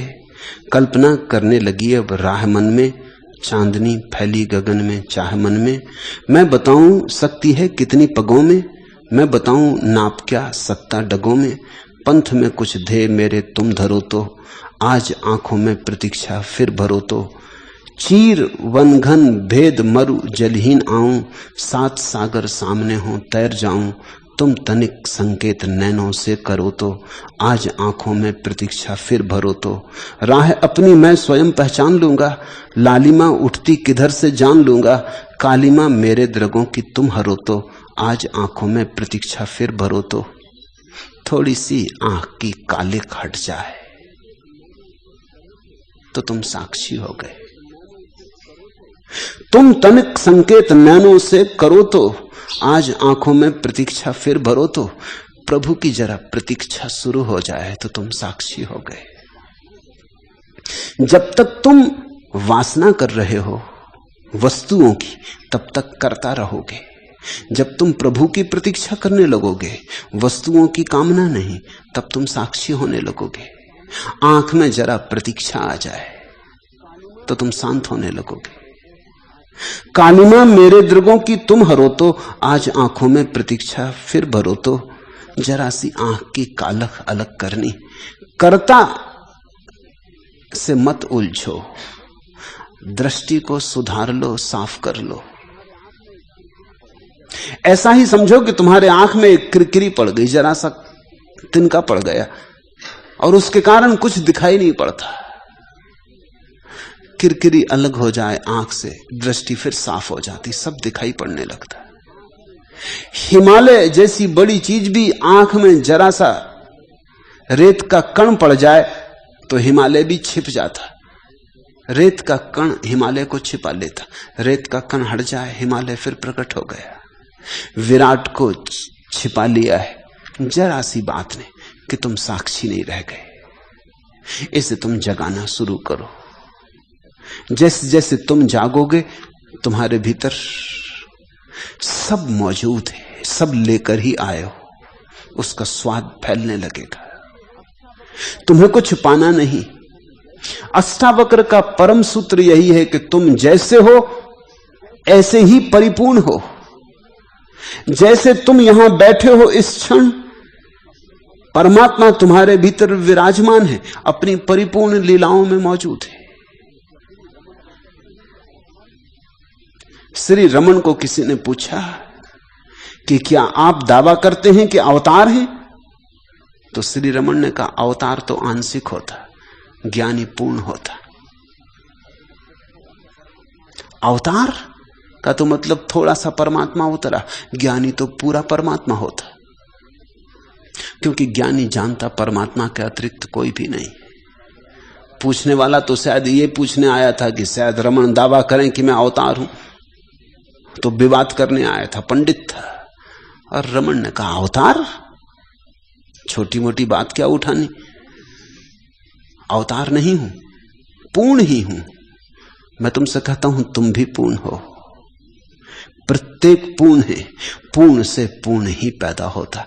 हम परमात्मा से पैदा हुए अपूर्ण हो भी कैसे सकते? उपनिषद कहते पूर्ण से पूर्ण को निकाल लो, फिर भी पीछे पूर्ण शेष रह जाता। पूर्ण को पूर्ण में डाल दो, फिर भी पूर्ण उतना का ही उतना है। हम सब पूर्ण हैं और पूर्ण से ही निकले हैं, और निकलकर भी पूर्ण हैं। इस बोध के अनुभव का नाम ब्रह्म ज्ञान, बुद्धत्व, कैवल्य, या जो तुम चाहो। पर ध्यान रखना, लड़ने झगड़ने में मत उलझ जाना। ये छोड़ना, ये त्यागना, ये इससे भागना, इससे बचना, तुम मरोगे, फांसी लग जाएगी। फिर तो जीवन में बहुत झंझटें, फिर झंझटें बहुत विराट हो जाएंगी। इधर से छूटोगे उधर फंसा पाओगे, उधर से छूटोगे इधर फंसा पाओगे। तुम तो जहां खड़े हो एक बात ही कर लो, शांति से देखने लगो जो हो रहा है। बच्चे, पत्नी, मित्र, परिजन, काम धाम, दुकान, बाजार, सबके बीच तुम शांत होने लगो और देखते रहो। जो होता है होने दो, जैसा होता है वैसा ही होने दो, अन्यथा की मांग ना करो। प्रभु जो दिखाए देखो, प्रभु जो कराए करो। अष्टावक्र कहते हैं, धन्य भागी है वह जो इस भांति सब छोड़ के समर्पित हो जाता है।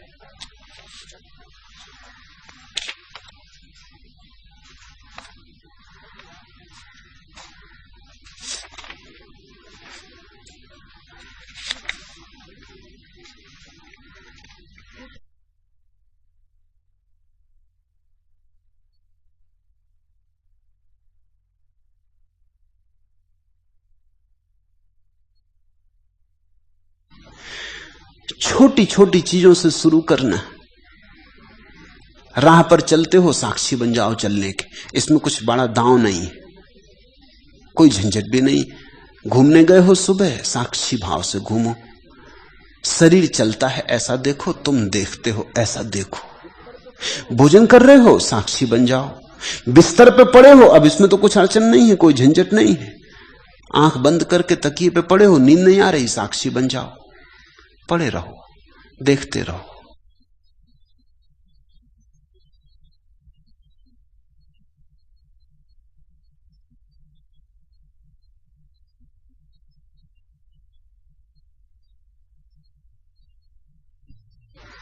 जो हो रहा है, बाहर राह पर आवाज होती, कार गुजरती, हवाई जहाज निकलता, बच्चा रोता, कुछ हो रहा, होने दो। तुम सिर्फ साक्षी बने रहो। ऐसी छोटी छोटी पहाड़ियां चढ़ो, फिर धीरे धीरे बड़ी पहाड़ियों पर प्रयोग करना। जैसे जैसे हाथ में बल आता जाएगा, तुम पाओगे फिर क्रोध, लोभ, मोह, माया, काम सब पर प्रयोग हो जाएगा। लेकिन मैं देखता हूं लोग क्या करते, उल्टा ही करते। साक्षी की बात मैंने कही, वो जाके एकदम बड़े पहाड़ से जूझ जाते, हारते तो फिर साक्षी का भाव उठाकर रख देते, कहते ये अपने बस का नहीं। ये तुम्हारे मन ने तुम्हें धोखा दे दिया। मन तुमसे हमेशा कहता लड़ जाओ जाके दारा सिंह से, कुछ थोड़ा अभ्यास करो। नाहक हाथ पैर तुड़वाने में कुछ सार नहीं, और सीधे दारा सिंह से लड़ गए जाके, तो फिर लड़ने की बात ही छोड़ दोगे जिंदगी भर के लिए। फिर कहोगे बड़ा झंझट का, इसमें हाथ पैर टूट जाते और मुसीबत होती है, हड्डी पसली टूट गई, फ्रैक्चर हो गया, अब ये करने ही नहीं। मन तुमसे कहता है एकदम कर लो बड़ा। मन बड़ा लोभी है, वो कहता अच्छा साक्षी में आनंद है तो फिर चलो काम वासना से छुटकारा कर ले। वो तुमसे न होगा अभी। अभी तुम इतनी बड़ी छलांग मत भरो, अभी कोई छोटी सी बात चुनो, बड़ी छोटी सी बात चुनो। इतना बड़ा नहीं, सिगरेट पीते हो वो चुन लो, धुआं बाहर भीतर करते हो साक्षी भाव से करो।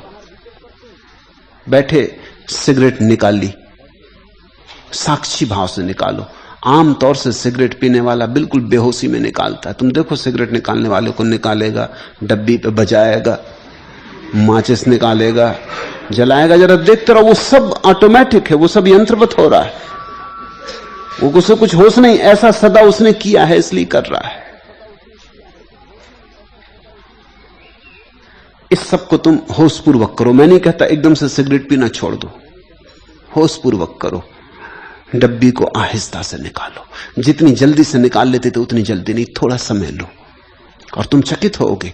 जितने तुम धीरे से निकालोगे उतने ही तुम पाओगे धूम्रपान करने की इच्छा छीन हो गई। एक दफा ठोंकते हो सिगरेट को, 7 दफा ठोंको, धीरे धीरे ठोंको, ताकि ठीक से देख लो क्या कर रहे हो।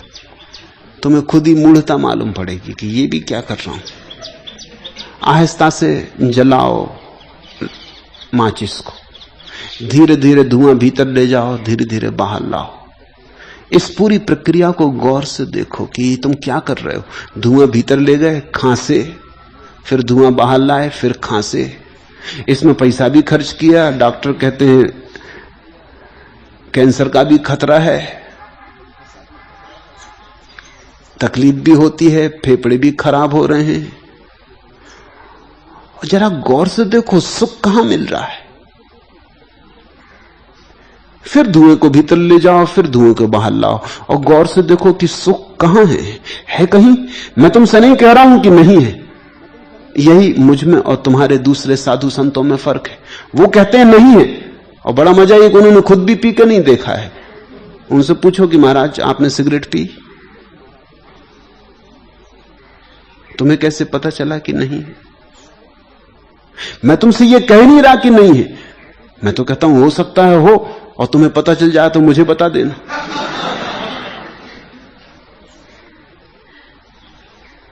मगर तुम गौर से देखो पहले है या नहीं, पहले से निर्णय मत करो। गौर से देखोगे तो तुम हैरान हो जाओगे कि तुम कैसा मूढ़तापूर्ण कृत्य कर रहे हो। ये तुम कर क्या रहे हो? हाथ रुक जाएगा, ठिठक जाओगे। इसी ठिठकाव में क्रांति है, इसी अंतराल में से क्रांति की किरण उतरती है। ऐसा छोटे छोटे कृत्यों को करो, जाग के करो।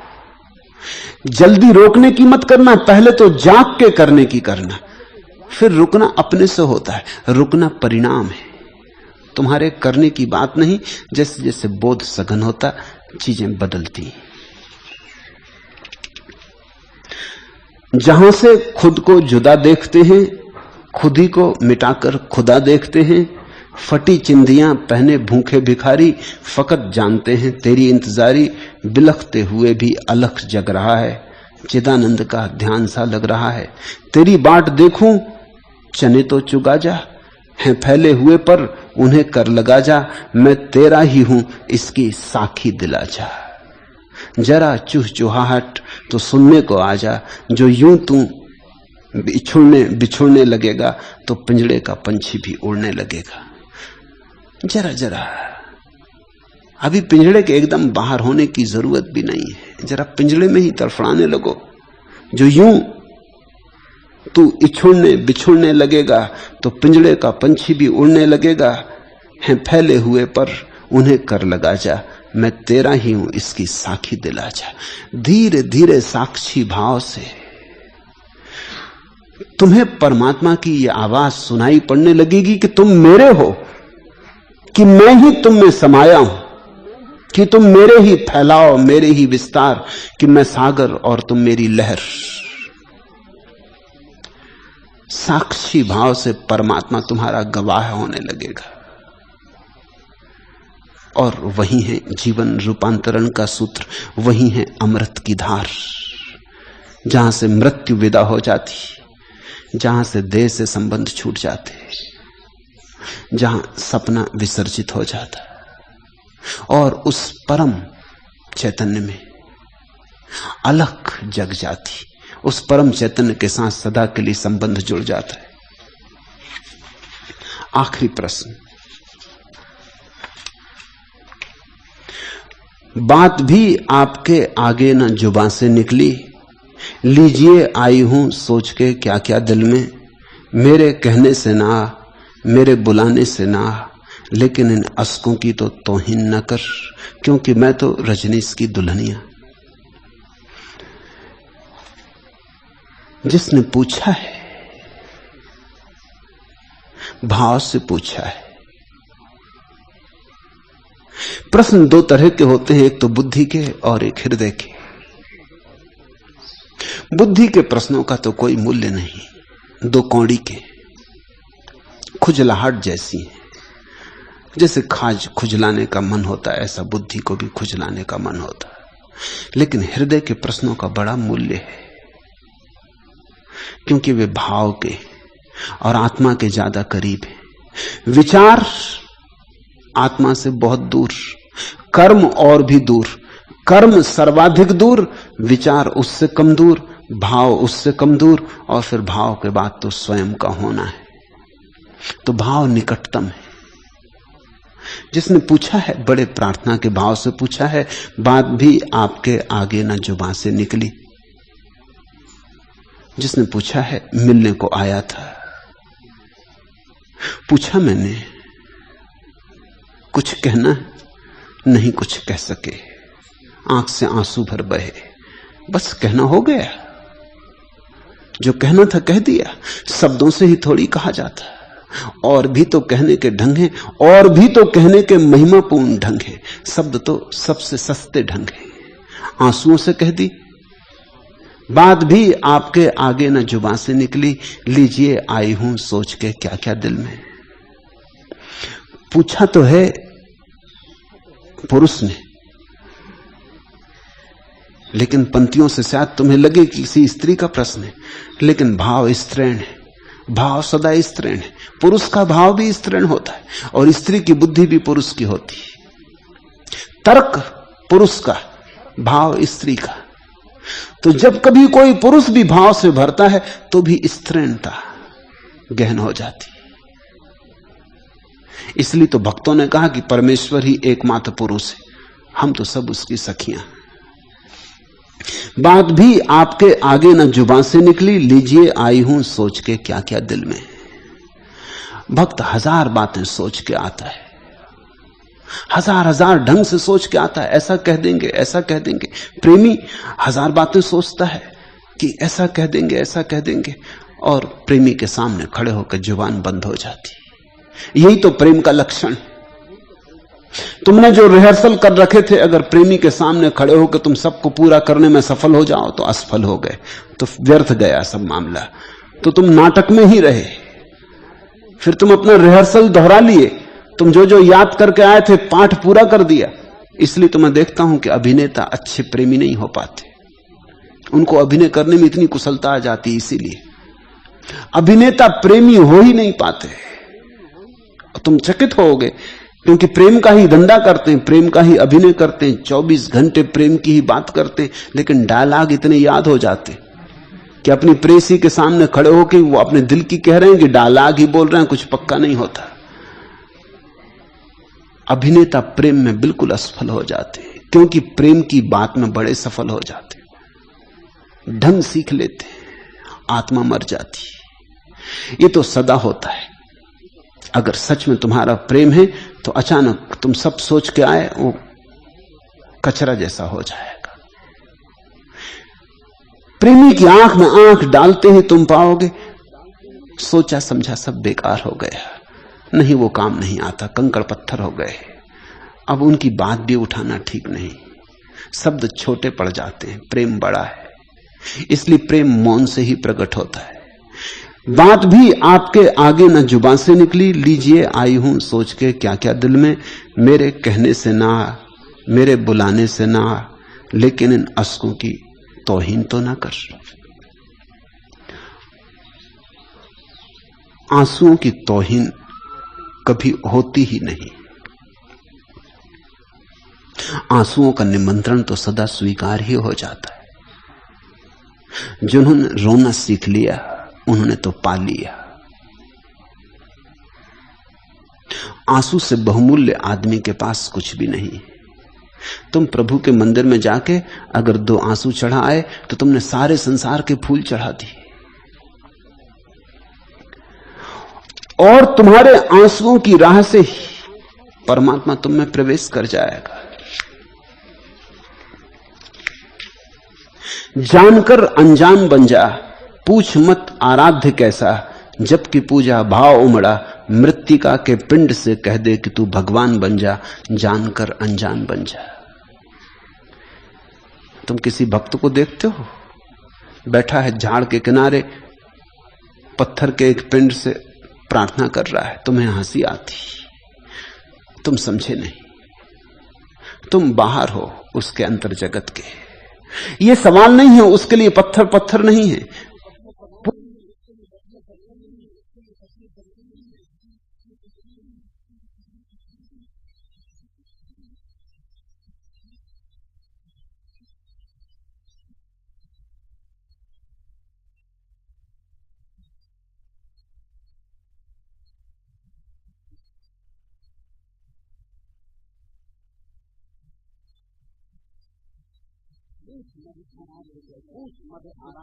पूछ मत आराध्य कैसा, जबकि पूजा भाव उमड़ा, मृत्तिका के पिंड से कह दे कि तू भगवान बन जा। भक्त का भाव जहां आरोपित हो जाता वहां भगवान पैदा हो जाता। भगवान तो सब जगह है, भाव के आरोपित होते ही प्रकट हो जाता। तो अगर तुम्हारी आंखों में आंसू आ गए हैं तो ज्यादा देर ना लगेगी, तुम्हारी आंखें आंसुओं से धुल जाने दो। उन्हीं धुली आंखों में, उन्हीं नहाई हुई आंखों में, शब्द स्नात आंखों में जिसे तुमने पुकारा है उसका प्रवेश हो जाएगा। तुम्हारी आंखें ही द्वार बन जाएंगी। रो, मन भर के रो।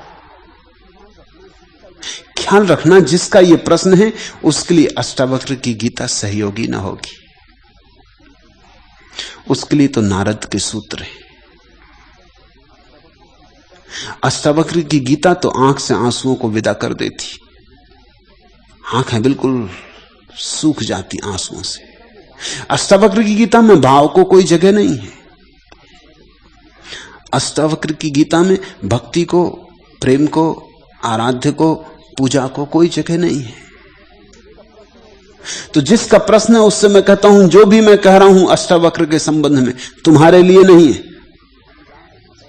तुम्हारी राह और भी दूसरी है। तुम्हारी राह फूलों भरी है, तुम्हारी राह पर खूब हरियाली और पक्षियों के गीत है। अष्टावक्र की राह तो रेगिस्तान की। रेगिस्तान का भी अपना सौंदर्य है, विराट शांति, दूर तक सन्नाटा। लेकिन अष्टावक्र के मार्ग पर वैसी हरियाली नहीं जैसे भक्त के मार्ग पर। वहां कृष्ण की बांसुरी नहीं बजती।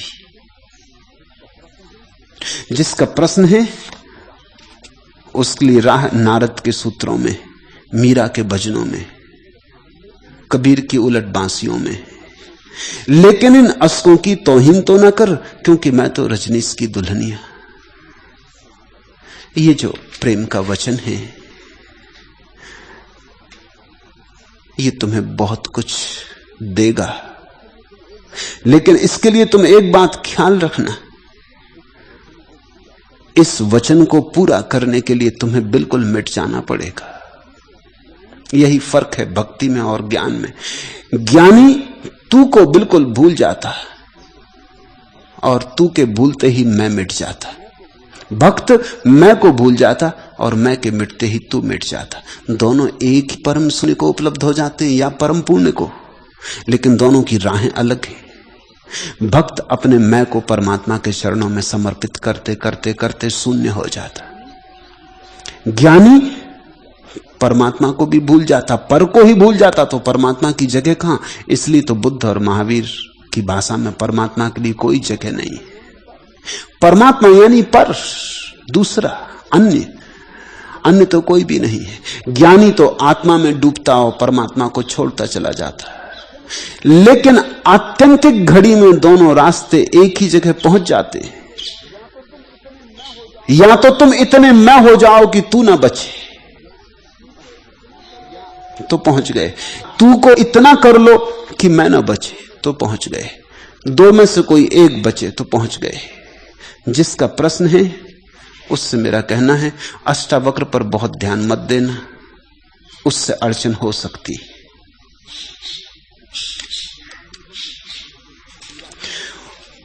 पीड़ा भी होगी लेकिन भक्त के मार्ग पर पीड़ा भी मधुर है। तृप्ति क्या होगी अधर के रस कणों से, खींच लो तुम प्राणहीन चुंबनों से। प्यार के क्षण में मरण भी तो मधुर है, प्यार के पल में जलन भी तो मधुर है। फिर विकल है प्राण मेरे, तोड़ दो यह क्षितिज मैं भी देख लूं उस ओर क्या है। जा रहे जिस पंथ से युग कल्प उसका छोड़, फिर विकल है प्राण मेरे। भक्त तो विकल होगा, रोएगा,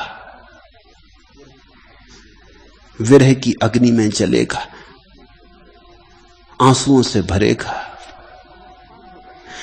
छार छार हो जाएगा, खंड खंड होकर बिखर जाएगा। लेकिन इस पीड़ा में बड़ा मधुर रस है। ये पीड़ा दुख नहीं है, ये पीड़ा सौभाग्य है। और अगर तुम राजी रहे तो एक दिन वसंत भी आता है। अगर तुम चलते ही रहे तो पतझड़ से गुजर के एक दिन वसंत भी आता है। जब मैंने मरकत पत्रों को पीराते मुरझाते, जब मैंने पतझड़ को बरबस मधुवन में धस जाते देखा, तब अपनी सूखी लतिका पर पछताते मुझको लाज लगी। जब मैंने तरु कंकालों को अपने से भय खाते देखा, पर ऐसी एक बयार बही, कुछ ऐसा जादू सा उतरा, जिससे विरवों में पात लगे, जिससे अंतर में आह जगी। सहसा विरवों में पात लगे, सहसा विरही की आग लगी। पर ऐसी एक बयार बही, कुछ ऐसा जादू सा उतरा। एक बार तुम उतर जाओ इस पीड़ा की अग्नि में, भक्ति की अग्नि में, जल जाओ, दग्ध हो जाओ। आता है वसंत, निश्चित आता है। इस पीड़ा को सौभाग्य समझना। धन्यभागी हैं वे जो प्रेम में मिट जाने की सामर्थ्य रखते। परमात्मा उनसे बहुत दूर नहीं, वे परमात्मा के मंदिर बनने के लिए प्रतिपल तैयार है।